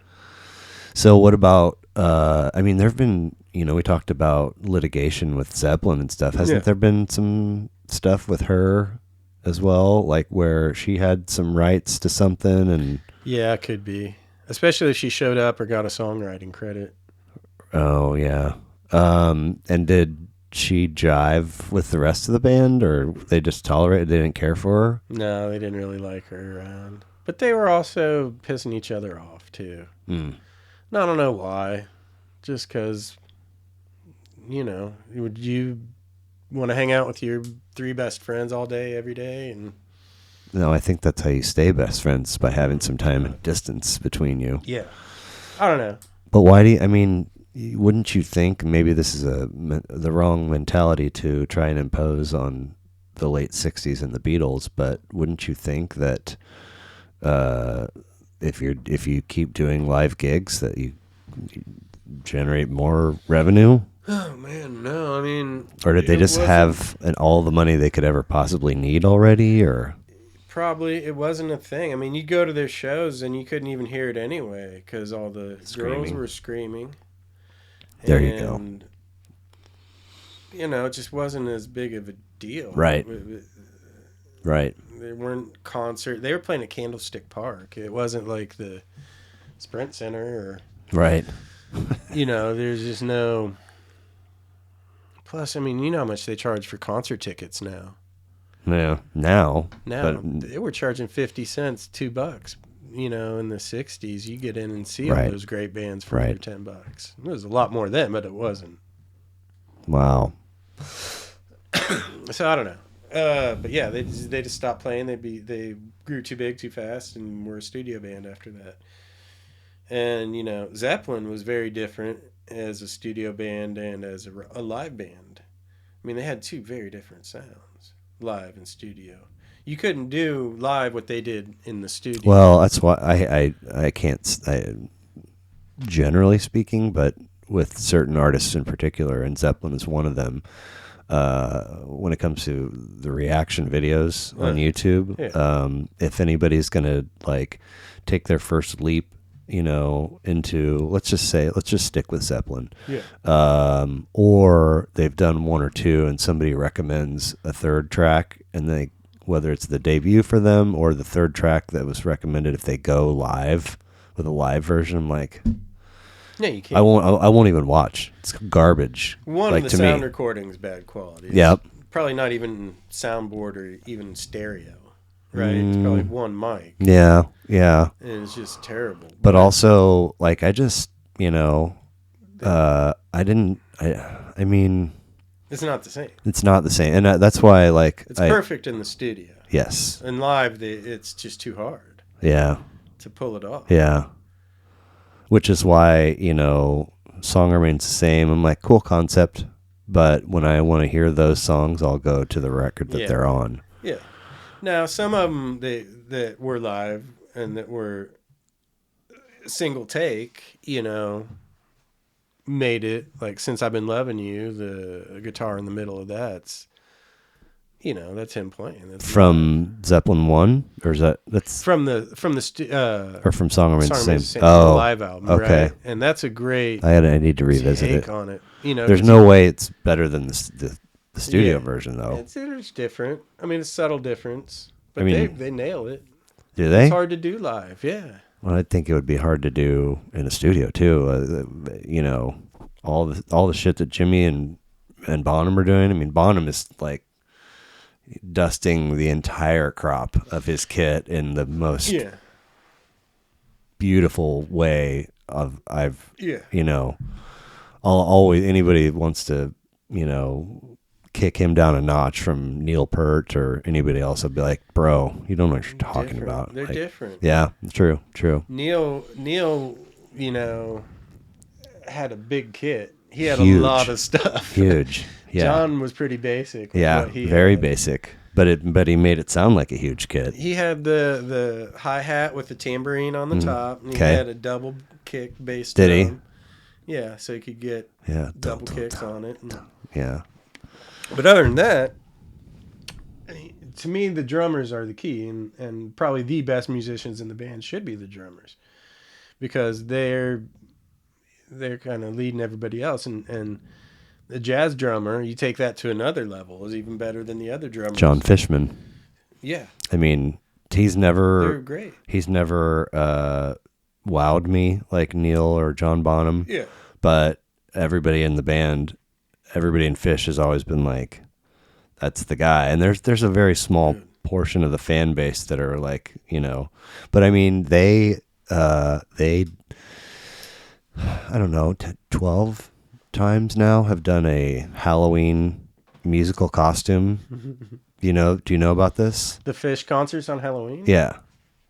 So you do? Yeah. Okay. Yeah. So you know what the first one was? No. It was the White Album in 90. Oh, that's right. 94 in Chicago. They did the White Album. And during Revolution number 9, Fishman, he used to wear like big Kareem goggles. Yeah. And a dress, and he will sometimes take the front of the stage and do a vacuum solo with like an old Electrolux. Yeah. It's great. So Revolution number 9 is happening, and I think the vacuum was part of it, but they put out this like huge like bubble, all these bubbles. Yes. Like a big cloud of bubbles, and he takes off his dress and kind of just prances off the stage in the nude as Revolution Number 9, the whatever loop they've got their own version of it on is. Yeah. Because you can't really play it. Yeah, exactly.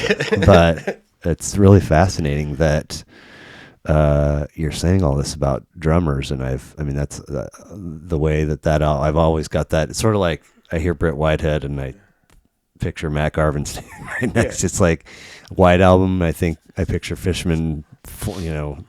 That's funny. Yeah, but given the drummers a lot of credit, would you? If you start listening to jazz, right, then their playbook expands a lot because they get solos in just about every song. Drummers. Okay. And you get to hear, because it's just them. Because most of the time they're playing and everyone else is playing, and you get that big fat sound. Yeah. And when it's just you got to carry the whole song. Yeah, man. Yeah. And you can't make a mistake because everyone's going to hear it. You people aren't covering. So, yeah, and then you get the solo, the jazz, and that's where he shows you, hey, I can do more than just be a rhythm guy. I can play what they're playing, but I can play it on my drums, which don't have a key. They're not in a key. No. Right? Yeah. It's just percussion. They're out there in the ether, just kind of. It's a rhythmic device. Yeah. It's not a melodic device. Yeah. They're different. We just have different, but they're gonna play. So yeah, a jazz drummer, when they can get going, they're the best. A piano player, just because they can play any song. If you got a good jazz drummer and a good piano player, man. So do you say the same thing about Pink Floyd? Dude. Rick Wright was on the keys and Nick Mason was on the kit, right? I mean, is he the best musician in that band? Above David Gilmour and Roger Waters? Which one of them? Rick Wright? No, I think Nick Mason was the drummer, and Rick Wright was the keys. Yeah. I think Rick Wright is deceased now. He is. Not too long ago. I don't know. I mean, the drummer in Pink Floyd is kind of laid back, right? But it's understated. Still, I us and them just came to mind. It's just like it's very low key but it also puts you on the map of that song. Like you hear, that's us and them. You know what I mean? Yeah. Rick Wright was just to do what he did. Dude, because Pink Floyd doesn't sound like any other band, and that stuff you were hearing, that was Rick Wright. I know. I mean, like most underrated band member, if you want to make your list of 50 best bands, you're going to always point to Pete Townsend and Roger Daltrey and Jimmy Page and Robert Plant, but I mean, nobody talks about Rick Wright. I mean, yeah, it's you have the Waters camp and the Gilmour camp, and if you meet somebody that knows Nick Mason and Rick Wright's names, right, it's rare. Right. But those are the guys making the Pink Floyd sound. Yeah, and he absolutely was. He was doing rhythm and the melody. Look at you, which is what a piano player does. Yeah, right. Rhythm, melody. So you're doing both, and it's pretty cool. Yeah. No, he was fantastic. Guys like that. They make a band. Yeah. They make a band. I never thought in a million years that I would think, in so many, like I use this reference a lot, but in the Matrix, when they want to learn something new, they just plug the file in and like I've had my White Album file and now I've had to like take it out and look at it differently and kind of slice it up and have a different perspective. It's really cool. That's what's cool about revisiting is that when the first time it affects you one way and later on you're like, because to me it was like they could do so many different styles of music because that's what they did on the White Album. Right. Just about every different kind of music that they could, and none of it was rock, and most of it was poppy. Not anything you'd play on the radio. Because it was weird. Except for Obladi, and even then, it's like, what are those? Are those words? What is that? Yeah, poppy, just too poppy to me. Looking through the list again, Savoy Truffle. I really like Savoy Truffle. Okay, so here's the list, Blair. 50% roughly, of all songs are about love, sex, relationships, the opposite sex. I wrote nice horns and quaint guitar riff. On Savoy Truffle. Savoy Truffle. Yeah. It's about dessert. It's Okay. all it's every thing in that. So 50% are about Love and love. Then you've got the rest of the 50% you got to figure out. So what do you have left? Cars. It's probably about 8%, maybe more in the past, right? Cars. Walking. Walking is a big topic in songs. You know, I'm walking here, walking down the street. well, Pretty is that woman because that's where It's just, we later realized that a lot of our profound or critical thinking, how it happened when I was walking to the bank or walking my dog, or it's just a very common thing to do. So you're walking, Fascinating. it sets the stage, you know, walking, trying to flag a ride, getting somewhere. You're going somewhere. You're moving. You're covering ground. yeah, okay, Food yeah, is man's got to eat. so we sing about food, and Savoy Truffle is not just about food; it's just about desserts. So yeah, at some point the Beatles are like, well, let's just do a song about dessert. Oh, right you up, Paul. Right? Yeah, That's Sir Paul to you. yeah. And so they did. And then what's the other one? Happiness is a Warm I Gun. love that song, It's but a great song. I don't understand it at all. 5 different time signatures in that song. How do you know that? 5 different time signatures. Did you read that, or you can hear them? Just it's talked about. Okay.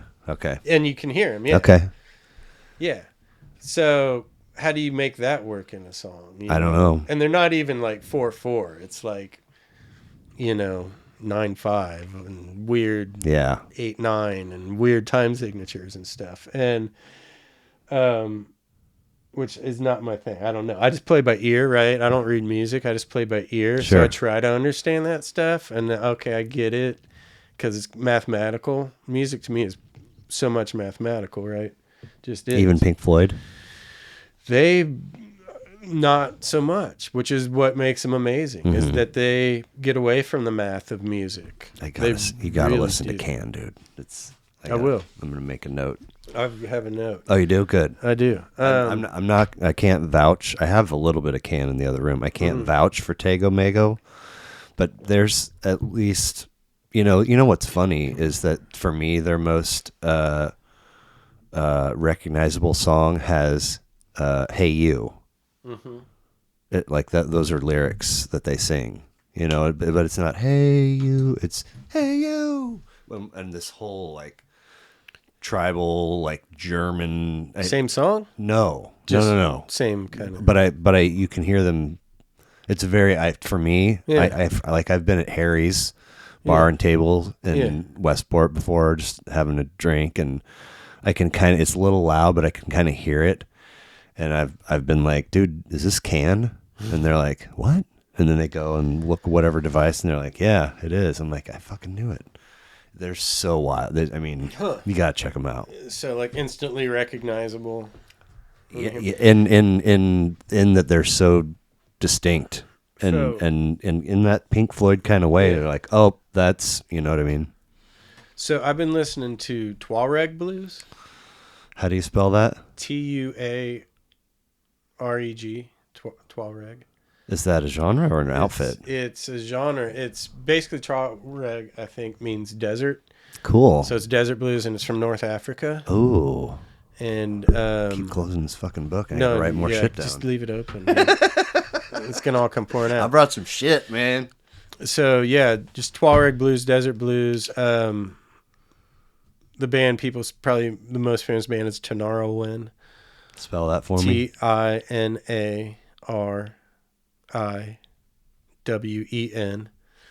and they sing in Arabic, and it's just got that great Middle Eastern sound. I don't know what scale they're using. We use, like blues is a pentatonic scale. I don't know what scale they're using, but it's just beautiful, and they're all playing like Fenders and stuff. I mean, they're playing electric guitars, but it's got a traditional. So like when I listen to jazz, typically there's no lyrics. So, This is the third time that you've talked about listening to jazz, which makes me think that you do with some consistency. yeah. Are you is it background like the TV, or are you not sitting doing nothing listening to jazz, are you? No. Okay. Meaning I can't sit. Meaning like listening and liner notes and No. Okay. I'm not that guy. But if you have jazz on and you're doing something else, do you still develop like a familiarity or relationship with a song or a record? Or I don't typically put on jazz, not because I dislike it. I just never have made it a priority. So a jazz song, you listen enough and you break it down into this. They introduce a theme at some point. Yeah. Something they can repeat, or is at the beginning and at the end. It signals this is the beginning, this is our theme. Yep. This is how we want you to feel. Yeah. And then everyone will take turns repeating it and dancing around with it. And we're all going to take walks, but then return back to our... And then you come back to it at the end. Yeah. So they're just going to give you a simple da-da-da-da-da-da-da. And that could be the whole song. Right. But they're going to do it for 8 or 9 minutes, and there's no singing. So these are musicians at the top of their game showing you what they can do on their instruments. And that's where I think the listening and the paying attention, because you can meditate on it, and if they're perfect and you don't hear a flaw, it's like reading a book. You're in another space, right? They've created a space. And that's just cool, because there's no lyrics. You get to decide what the lyrics are. You get to decide what the song's about. 100%. Right? There's some love in there. I felt a car. I think he went for a walk and he had some dessert. We checked all the boxes. Yeah. Yeah. It's like the David Allan Coe greatest country song ever. You got to talk about your mom, your jail, train, being your drunk. dog, and your pickup truck and being drunk. Yeah. And as long as you do that, that's a great country song. When you said meditate, do you figuratively or literally? No, it's if you're lucky enough, I mean, it's all escapism, right? Yeah. In some form or another. So if you're lucky enough, it helps get you on a little bit different plane. It's a color. It's an audible color. Yeah. So it just changes what you're looking at. Yeah, and man. It's just atmosphere, It helps, You can have a connection to a song, or you can understand it's just a song. Right. Right? And you get to decide. I don't know. Yeah. Even if you're not aware that you have decided. Yeah. Yeah. But you were saying music is a lot like math, and you said Pink Floyd was an exception. Did jazz fit anywhere in there? They're so jazzy. No, I mean, you said Pink Floyd's their music is not like math to you, or not right. like, but what about, is jazz? Yeah. Or are they? I mean, maybe. If it is, it's 3-dimensional, 4-dimensional math. Because it's all built on time signatures, right, and rhythmic devices. Right. So that's your math, right? But you start adding colors. How do you add colors into math? You can't really quantify that. So it becomes quality, not quantity. It's just how we experience it. Math is the framework, but you build on it. You have to start there. Do you own some Miles Davis? No, I don't own music. I mean, you know what I mean? I do have vinyl albums, but I just put them on my shelf and I don't listen to it. Right. If I listen to something that's digital, because it's easier and I don't want to scratch my records. Yeah, exactly. Okay, so dusty. have you... I collect jazz records. Have you? But you don't play them. I don't play them. I mean, I'd like to someday. Sure. Yeah. When you're done worrying about what your next, creative hands working, revenue generating portion of, when you're done worrying about that, I'm just lazy too. You can sit down and put on your jazz records. Yeah, I have more time. But do you have okay, let's table Miles. Do you have any, if you're putting on music to listen to while you're working and it's streaming through a device, it's on in the background, do you seek out jazz often? Yeah, the problem with listening to music today is you got to pay for a streaming service, right? And if you don't, they give you ads. Yeah. So if you listen to jazz, the songs are a lot longer. You don't have to listen to as many ads if you're lucky. I don't know. Yeah, because it's an exploration, and you want to hear stuff that you haven't heard before. Yeah. I It's did all on there. for. Yeah, I shouldn't say whatever I said a little bit ago about not listening to jazz. I did for 3 years in college. I had a radio show, and I was. Nice. That's awesome. Well, I mean, it was super fun. I actually have several episodes recorded on cassette in the other room. VHS. No, there's no video. It's just audio, cassette tapes. Yeah, gotcha. But it really heightened my awareness of music outside of what I was already into. And I met somebody who, like, I've actually got him on my list. If I could get a hold of him, I mean, I would like fly him out for an episode if I could, just because I know I never saw it with my own eyes. Yeah. But I know that he had like a huge Blue Note collection and was like insanely, and we were like 19, 20. He was insanely knowledgeable. And so I did go down a number of, like, I bought some Grant Green, Big John Patton. Most of the names are going to escape me, but I have, put myself in that chair, so to speak, and like turned on jazz. Mm-hmm. But I'm not even a novice, I'm still a beginner. I am too. I am totally. It's, I think that's the height of musicianship is jazz. Yeah, well, you said you hear these guys at the top of their game, and it's a big, heavy sound, and then you get the solo, and you're on your own. Yeah. No net underneath that tightrope. Have you gone down the Mutual Musicians Foundation downtown and heard the late night jams on the weekends? It's years ago, but I don't even know if it's the same place. It is. I mean, it's supposed to be. COVID, and after that, I haven't been since. I would love to go down again. But I would go. The idea. I would totally go. And we should, because those are the guys trying to emulate that sort of idea. Right. I shouldn't say guys. I should just say players. Right. That are trying to emulate that idea of like a speakeasy, and you over here in your personal life and your waking, sleeping, meditating, music listening moments, and all these different facets you're practicing, whether it's physically, mentally, whatever. Now you're on the stage. It's like stand up. Like you're a conduit. Yes. Right? Yes. If you're a stand up, you're a conduit for the material that you've written and the person that you are when you're on stage. Mm-hmm. If it's you, then you're a conduit for you. If you have a character. Right. Like, say like Pee Wee Herman. Sure. Yeah. Right. What a weird character. That's not a real person, but we all, it's entertaining somehow. So bizarre. Yeah. You're a conduit, and I think at the best moments, that success is when you're a conduit for whatever it is you're trying to do. Yeah, man. And you take yourself out of the equation, and it's just flowing through you. Yeah. That's what every musician strives for. Yeah. Well, you said you watched a little bit of episode 4 with Tanya. Yeah. And she has got this, she talked about this, every song that she has written, it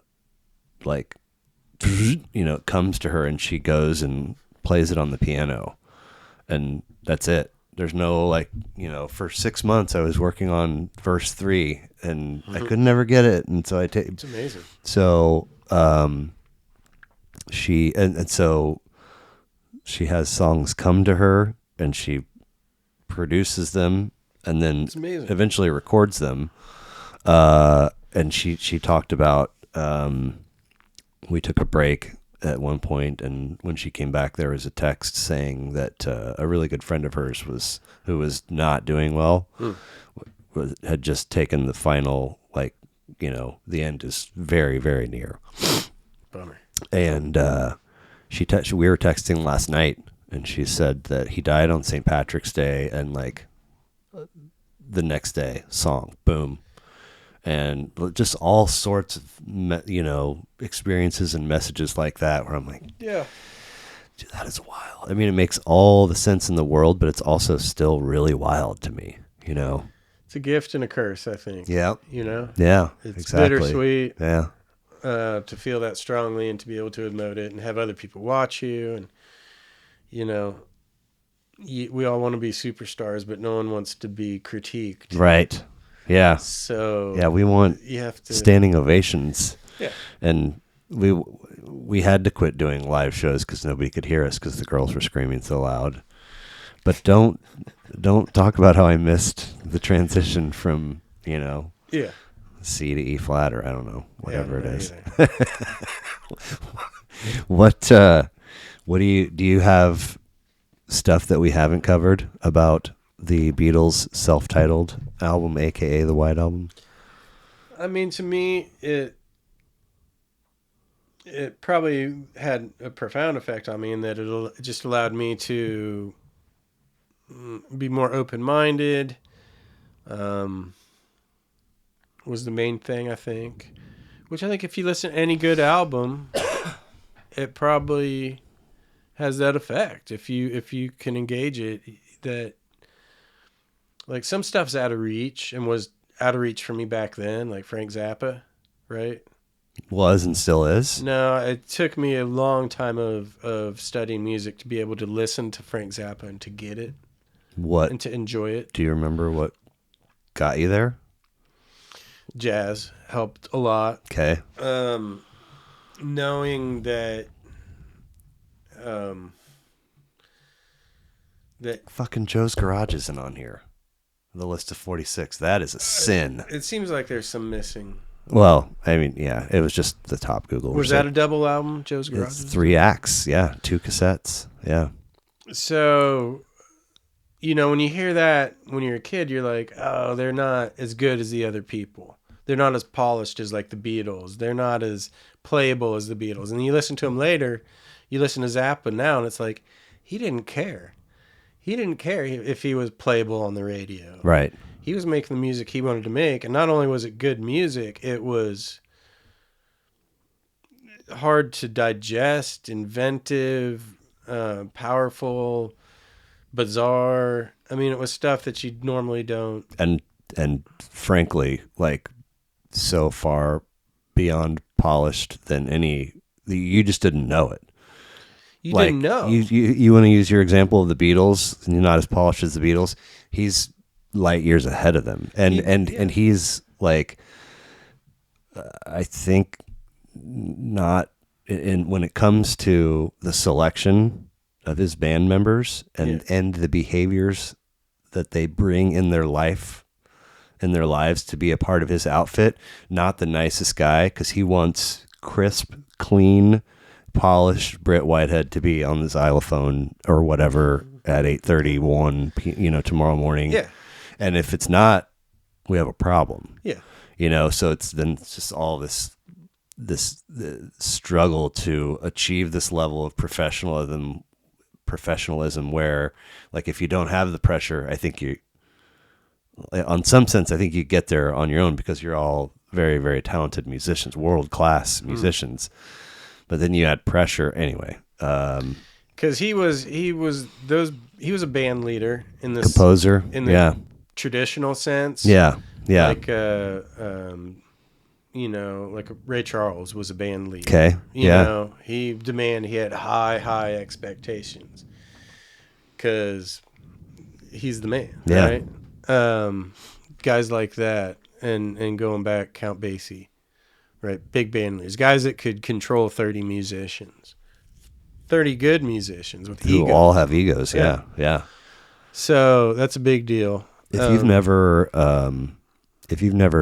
put on Joe's Garage and given it like a couple solid back-to-back, top-to-back listens, it's like 77, 79, and he runs the whole gamut of garage band that becomes popular and gets signed by a label, and the contract screws them and stabs them in the back, and then they all go down these strange paths to where there's like sex with robots and religion and like sexual transmitted diseases, and it all ends in like with a couple of the most beautiful tracks he's ever written. I mean, Watermelon and Easter Hay is late in Act 3, and Little Green Rosetta. Dude. I'm looking at the list right now. Yeah. Tell me Little Green Rosetta's on there. It is. It's the last song. Okay. So that song, it starts off, and you've got like this xylophone buildup. So crazy. And then you have this sound, and then Frank comes in, Little Green Rosetta. And he's just you're like, what the hell? And it turns out one of the guys who has like music ruined his life. Yeah. So now his job is to pipe green flowers onto muffins on a conveyor belt as they come out in this factory. And so they do the whole thing. And then he's like, all right, in some of the third world countries where the equipment might not sound as this is what it would probably sound like for you guys. And then they like change the signature. And then he's like, in some of the sixth world where the music equipment is run on kerosene, it might die halfway through, so they do a different time signature, and then they go. It's ridiculous, right? Dude, I mean, and Watermelon and Easter Hay is like 8 minutes and change, and it's completely instrumental, and it's just a solo that's so gorgeous. Oh my! It's like to me that's the birth of the Steve Vais and the Joe Satriani's and Yngwie Malmsteen. Like you hear something like that, you're like, whoa, dude. Steve Vai played for him, didn't he? For a little bit, yeah. Yeah.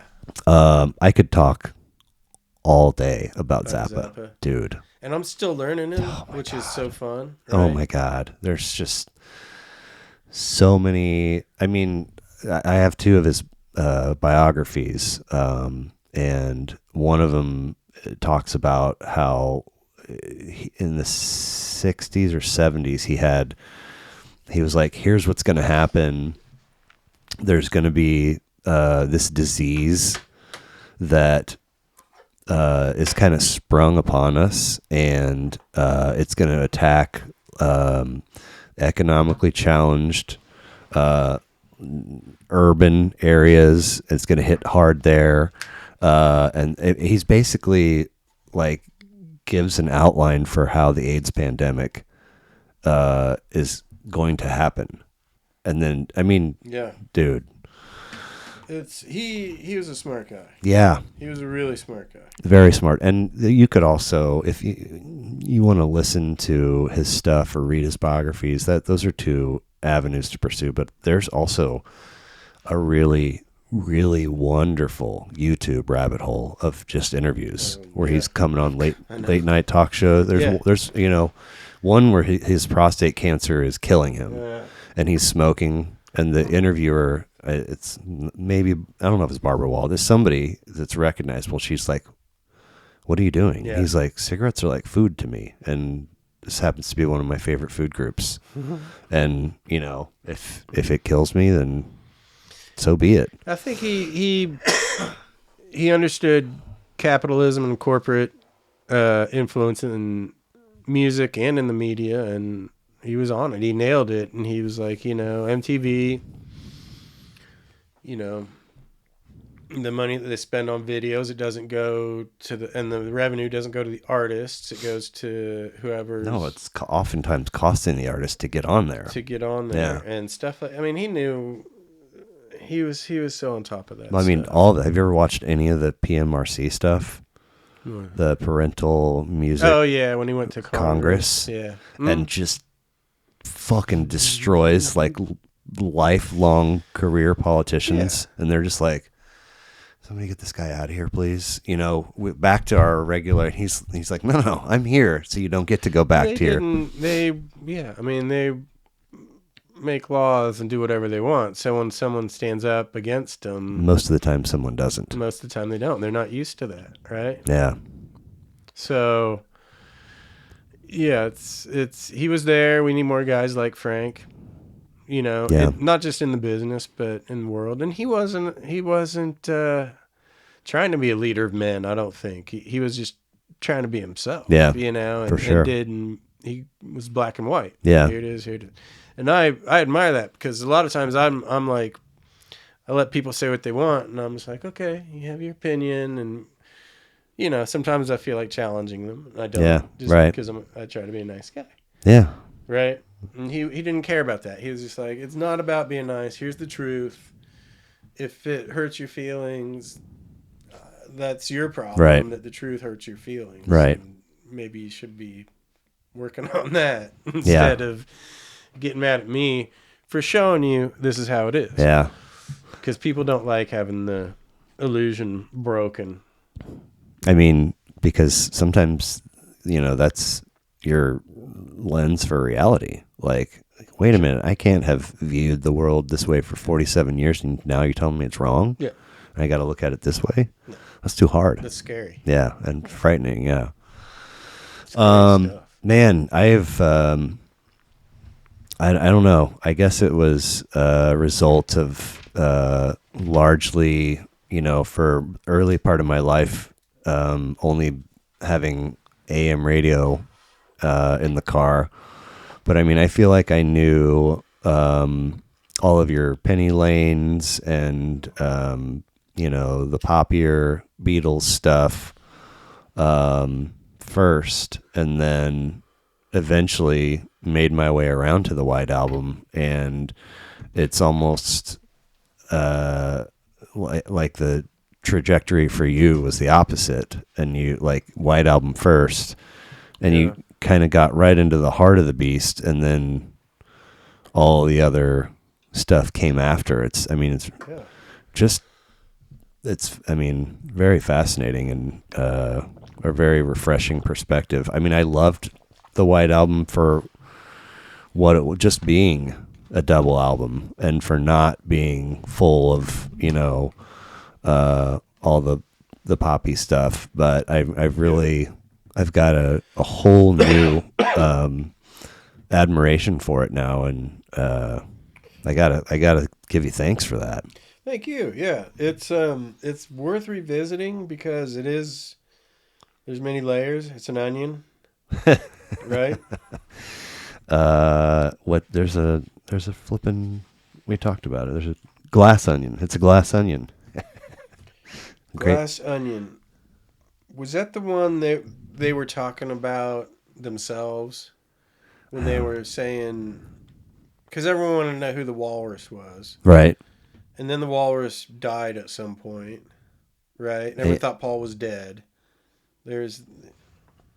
Back in the day. I don't know. You're speaking on a level that... Yeah, because it came across in one of the songs. Okay. Because they weren't ever live, and then the album comes out, and they find out, I don't remember which song. So there was that rumor, and then, so Glass Onion is addressing all the rumors that happened about No kidding. The Beatles. Wow. I think that's the only note I wrote down about it, that it was a great lead into Obla Di Obla Da, because it didn't feel like much in the way of a song, if you will. And then you go right into your favorite track on the record, and it's a nice counter. Oh, the While My Guitar Gently Weeps? No, Obla Di. Oh, yeah, no, I can't stand that one. I used to really like it. Yeah, see, well, I think when we were younger, I don't think it got very much radio play. It wasn't in pop culture. It was very, like, if you knew that, you knew the Beatles. That's kind of where it belonged. And now it's like probably on a million different kids' YouTube videos. And Really? Probably. Yeah. Who knows? Yeah. It's fun seeing the reaction videos. Yeah. I love it. And again, shout out to Jamal, a.k.a. Jamel. Yeah, Jamal. Fantastic guy. Yeah, Love for his sure. videos, Keep right? great music alive. Be nice to each other. Well, he's tearing down bridges. For sure. Or walls. Yeah. Maybe that's the better metaphor. He's building bridges and tearing down walls. Yeah, there you go. Helping people. He's tearing down bridges. Back to Private Ryan. Yeah. Yeah, helping people to listen to stuff that they might not have listened to before and find that Yeah. appreciation. And I think that's important for music because I listen to a lot of music now, and it, you know, it has its pros and cons. Yeah. And you have to keep evolving it. You know, I think in some ways, you know, some rock and roll died for a long time. Could you How? identify roughly when, or? I think you see it happen with a lot of bands. Like Def Leppard was kind of a decent band, and then they got commercial. Aerosmith was a good rock band, and then they got commercial. Right? To me, that's my opinion. Yeah. Yeah. I mean, they lost the edge, well, they got clean and it got no, in the I know early that's part 80s. of it, yeah, And then they did, right. to me, they put out Permanent Vacation and Pump were good records, but it really boosted them then higher and in a different fashion. I mean, MTV was part of it, a radio play, in a fashion that, you know, Dream On and Same Old Song and Dance and all those older hits hadn't done. But then you get to the 90s, and that's when you get like, you know, all the blockbuster hits that have Reese Witherspoon or whoever, the blonde girl, crazy, you know, living on all that stuff. Oh yeah. Way, way different Yeah. for them. That was the commercial side of it. Right? Alicia Silverstone. Silverstone. That was the commercial side of Yep. it, and cool, you know. Def Leppard, I loved. Hysteria wasn't Pyromania, but I loved it. And then the one that came after with Pour Some Sugar on Me, I was like, I'm out. So on I this. think if I remember right, that had to do with the producer. What? Was it Mutt Lang? Yeah, Was the producer for Hysteria? I think you're right. And he changed their sound. And that happened to a lot of bands, and I don't know if it was all him or his, but a lot of bands did that. I know he had a big influence. I like that album. Oh, I never realized that for so many years until now. Like Rick Rubin. Yeah, man. And Def Jam. I mean, Yep. Yeah. I mean, it's a fascinating. If you look at the studio discography of Phish, and how distinctly, I mean, you talked about colors and math sort of meeting. There's a really fascinating, and maybe I don't know, man, I don't chicken or the egg, but their studio albums, you know, it's almost like the primary color of the cover art is cast onto the body of songs that are on the album. Like if something's on Lawn Boy, it's got green to me because the art's green. The picture of Nectar's orangish and blue. But you know, like Steve Lillywhite did, I think Billy Breeze, and you know, whenever, like, it's just for their studio body of work. If you just look at the producers, there's a thumbprint, there's a feel, and it's like, wow. Like when I was younger, looking at liner notes, I wanted to know song credits, I wanted to know lyrics, I wanted to see art if there was any, and all the other. I was like, why do these guys need to be in here? Who cares who produced and blah blah? Yeah, what does it even fucking do? matters a lot. It matters, sure. Guys become good at producing. They do their own stuff, and sometimes it works. You know, Page produced just about everything for Zeppelin, and then George Martin for the Beatles. Right. Pete Townsend produced, I think, most of the Who stuff. Yeah. Sat in the studio, so it's all, you know, it's important. I don't know. So Phish covers Zeppelin and do a fabulous job. And I think Phish does a really good job of covering other bands. Like, they can sound just like them. There's nobody better. I mean, there's a lot of covers that they do that I like way more than the original. Like Roses Are Free by Ween. Okay. It's a weird song. Their version of it, but you listen to Phish do it, and it's fucking amazing. Nice. But I mean, I remember 6-7 years ago, I've gone through phases as somebody that's been seeing them for as long as I have, where like I want to see the set list, you know, via tweets, like as it's happening, for every show. And then you hit the part of the tour where I'm going to go, and it's like I know kind of what they've been doing. Yeah. So I have expectations, and then if they do something that they haven't been doing, then I know that it's a rare treat for that show.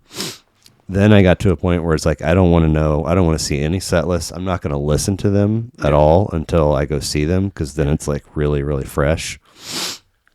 But I got word, I was aware that they had covered No Quarter a couple times, and I just cringed, like physical graffiti is my gospel. Yeah. And when I finally was present for a version of it, I was like, fucking crushed it, dude. Like, crushed it. Like, I don't think that Zeppelin could have performed that song live as good as they do. I mean, they did Exile on. Actually, saw them do Exile at Nice. Empire Polo Grounds, where Coachella is in California, outside of LA. Yeah. And they had fucking, horn section and backup singers, and I mean, just then they ended up making a little documentary about that run of shows, and they're the horn players and the backup singers and all these extra people are in the fucking tents with them rehearsing, and they're like, okay, this is where you come in, and oh, I like what you did there. It's like very organic and very what you would picture an outfit to be like in the studio trying to put an album together.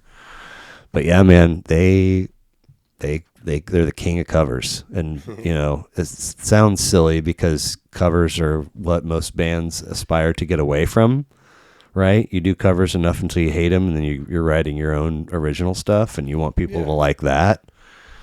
So when right before Johnny Cash passed away, right, he did a whole series of covers. Yeah, man. One by U2 and Hurt by Trent Reznor or Nine Inch Nails or whatever, and Personal Jesus, which was can't remember. It's not Fugazi. It's somebody else, I think. But yeah, he lent his voice, which is iconic, right?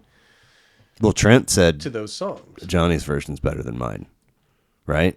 Yeah, I mean, you hear Johnny Cash doing your song, it's probably going to sound impressive. Someone's going to nail it. Yeah. It's going to be Johnny. Yeah. In the public eye, you're like, yeah, that's pretty cool. And then behind you're like, fuck yeah, wow, Johnny Cash. Right? I mean, so he did that. He kind of reinvented and showed him his personality to that younger generation. People, I knew Johnny from growing up. Yeah. Listening to that stuff. What's your dad's name? Danny.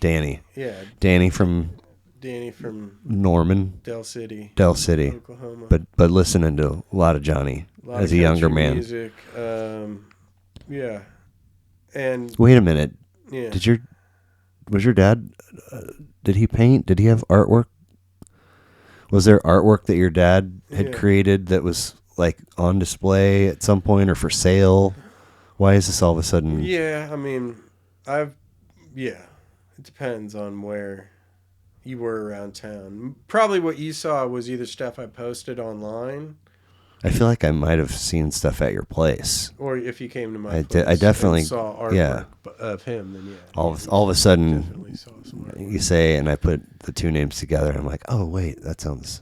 Yeah, that was... Yeah, he was a painter. So we've got stuff. But, again, back to the music. Johnny Cash doing covers, and... your dad growing up listening to country and... So Nirvana, and they did Unplugged. Remember all the Unplugged stuff, which was great, that MTV did. And do you know that they're still doing that? That Unplugged. There's like 100 of them? Google it. I've seen a few. But Google it, dude. Later. I mean, it like 120. Did they really? Yeah. Wow. Zeppelin did one. But Nirvana, when they did that, they covered "In the Pines," the song "In the Pines," which is an old Leadbelly song. Really?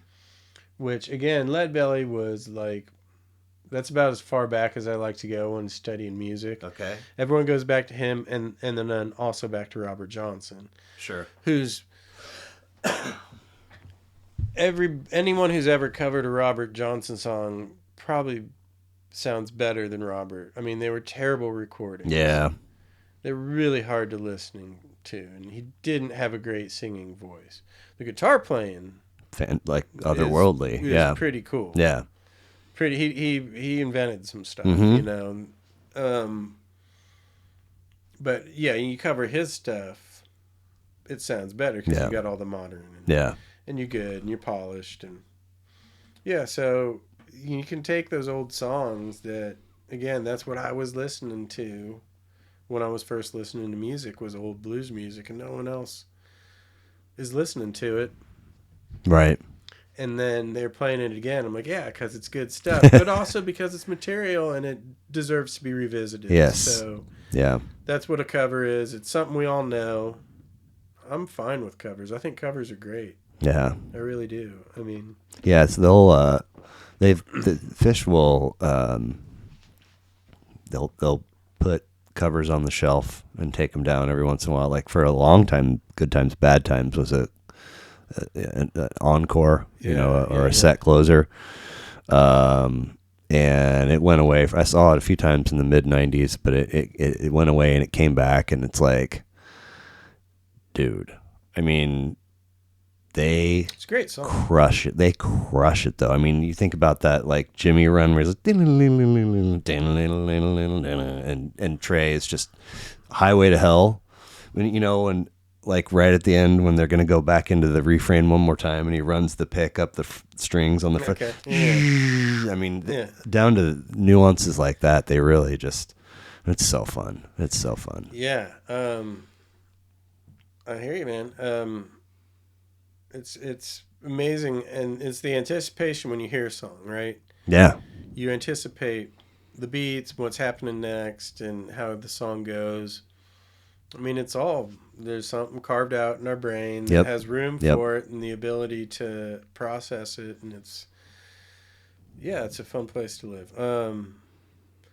So the Who, Tommy, is a double album, but it's a musical, right? Yeah. And so is Quadrophenia, technically. Really? Yeah. Okay. It's kind of it. Tommy, he's... And if you ever watch the movie, the songs that you hear are different than the ones in the movie. Like Elton John sings Pinball Wizard. No way. Really? Yeah. Okay. And Tina Turner sings the Acid Queen because she is the Acid Queen. and it's different. It's very different sounding than the album they put out. Okay. Little weird stuff like that. But you end up listening to that and you find treasures on that album that are some of the best songs on that album. Really? On Tommy?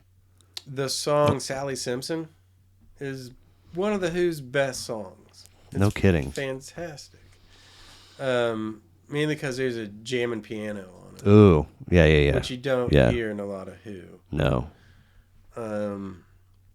And so another weird one, another strange song that I came across that you should listen to, and it's a really depressing song. It's like the most depressing. And like The Wall, like half of it, if not all of it, is like terribly depressing, right? Yeah. So, but we all are into it somehow, Well, there's beauty in it. I mean, sure. Mother, Hey You. There's a lot of angst.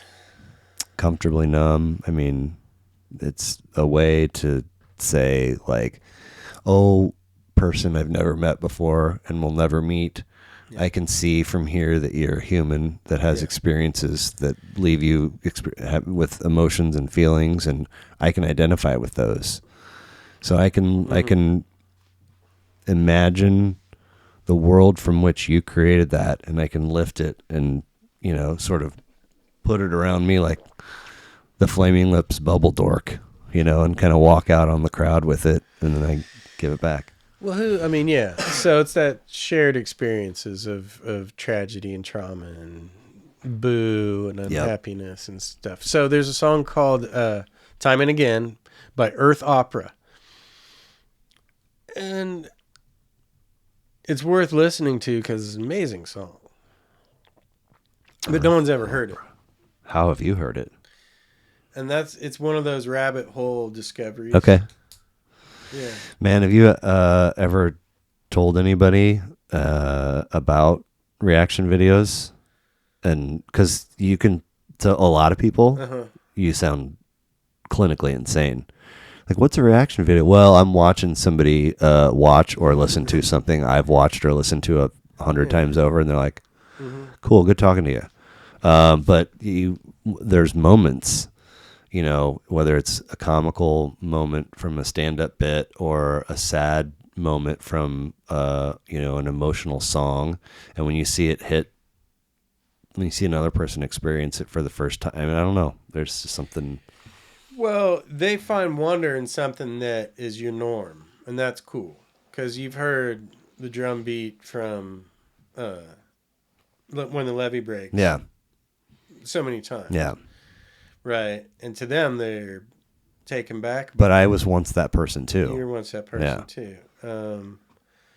So that's pretty cool to see that. But it's that commonality that you search for in people that you like to experience. Yep. Right. Yep.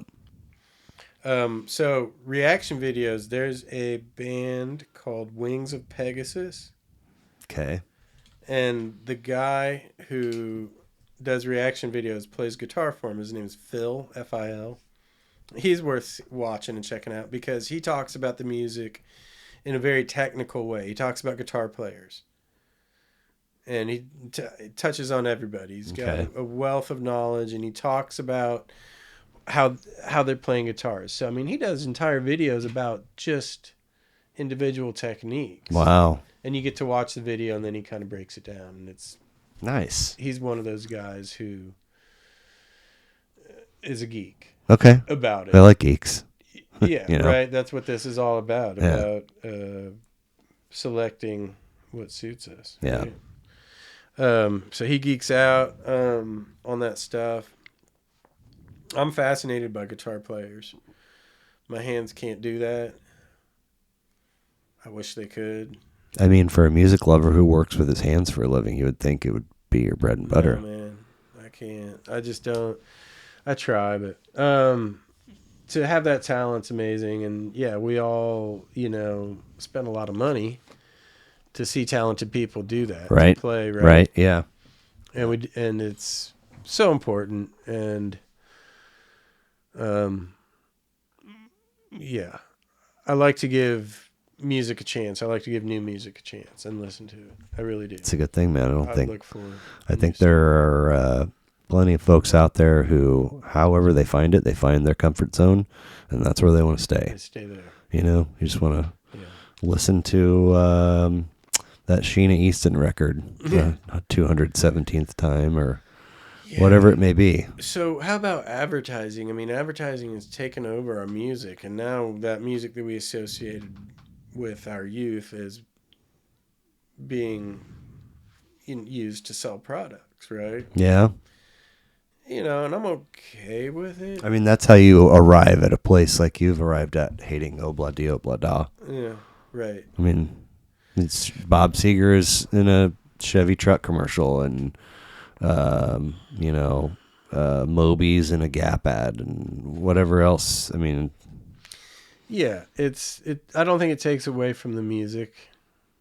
I think it's artwork, and it's eternal. Yeah. So people get into a weird thing where they feel like they have to announce, almost hand on hip, they have to announce to the world, I loved that song before it was used to sell trucks. Okay, good.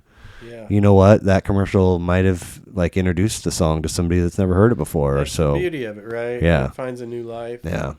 Or a new audience. Mm-hmm. All that stuff. It's all tied together. And that's why anyone knows anything about Robert Johnson or Belly or Aretha Franklin. Yeah, man. Was a big deal. So my favorite voice ever is Otis Redding, who had Okay. a very short career Yeah. compared to most other artists. And we know so much about him, but he was not around for very long, and we don't have a lot of material from him. And Right. then you look at a guy like Frank Zappa, who's got 60 albums ish. Yeah. I mean, there's a lot of, I think it might be. I counted once, and I feel like it was in the mid-'60s studio albums. But you also have, his collection of "You Can't Do That on Stage Anymore," volumes 1 through 6, and then you have Dr. Demento. That's the first place I heard. Yeah, that's a lot of people's jumping off point for Zappa. But he has a 2 or 3 disc called. Well, he had Guitar. And then Son of Guitar and Shut Up and Play Your Guitar. Somewhere in those, he was going, you talk about a producer. Yeah, he's going in and taking snippets of solos from the same song and making a new song with them. And you can't tell at all. I mean, and it's all just, shredding. He did a lot of so much satire. The Chic Your Booty album. There's so many things in there. Talking about all the different ways of achieving pleasure through items going in your rectum and athletes getting away with stuff up to and including or So he filled out that percentage of what are songs written about. Yeah. Because he got everything else. I mean, he has a song called "Does Humor Belong in Music?" ?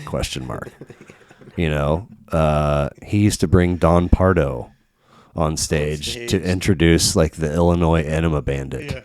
Yeah. Just what? What's going on right now? Fantastic imagination. Yeah. That's what you want in a good artist. Is just that fantastic imagination. Yeah. And the tagline for that was there's a sinister green midget with a bucket and a mop is this character lurking inside this 11-minute track called the Illinois Enema Bandit. I never pictured him as a midget.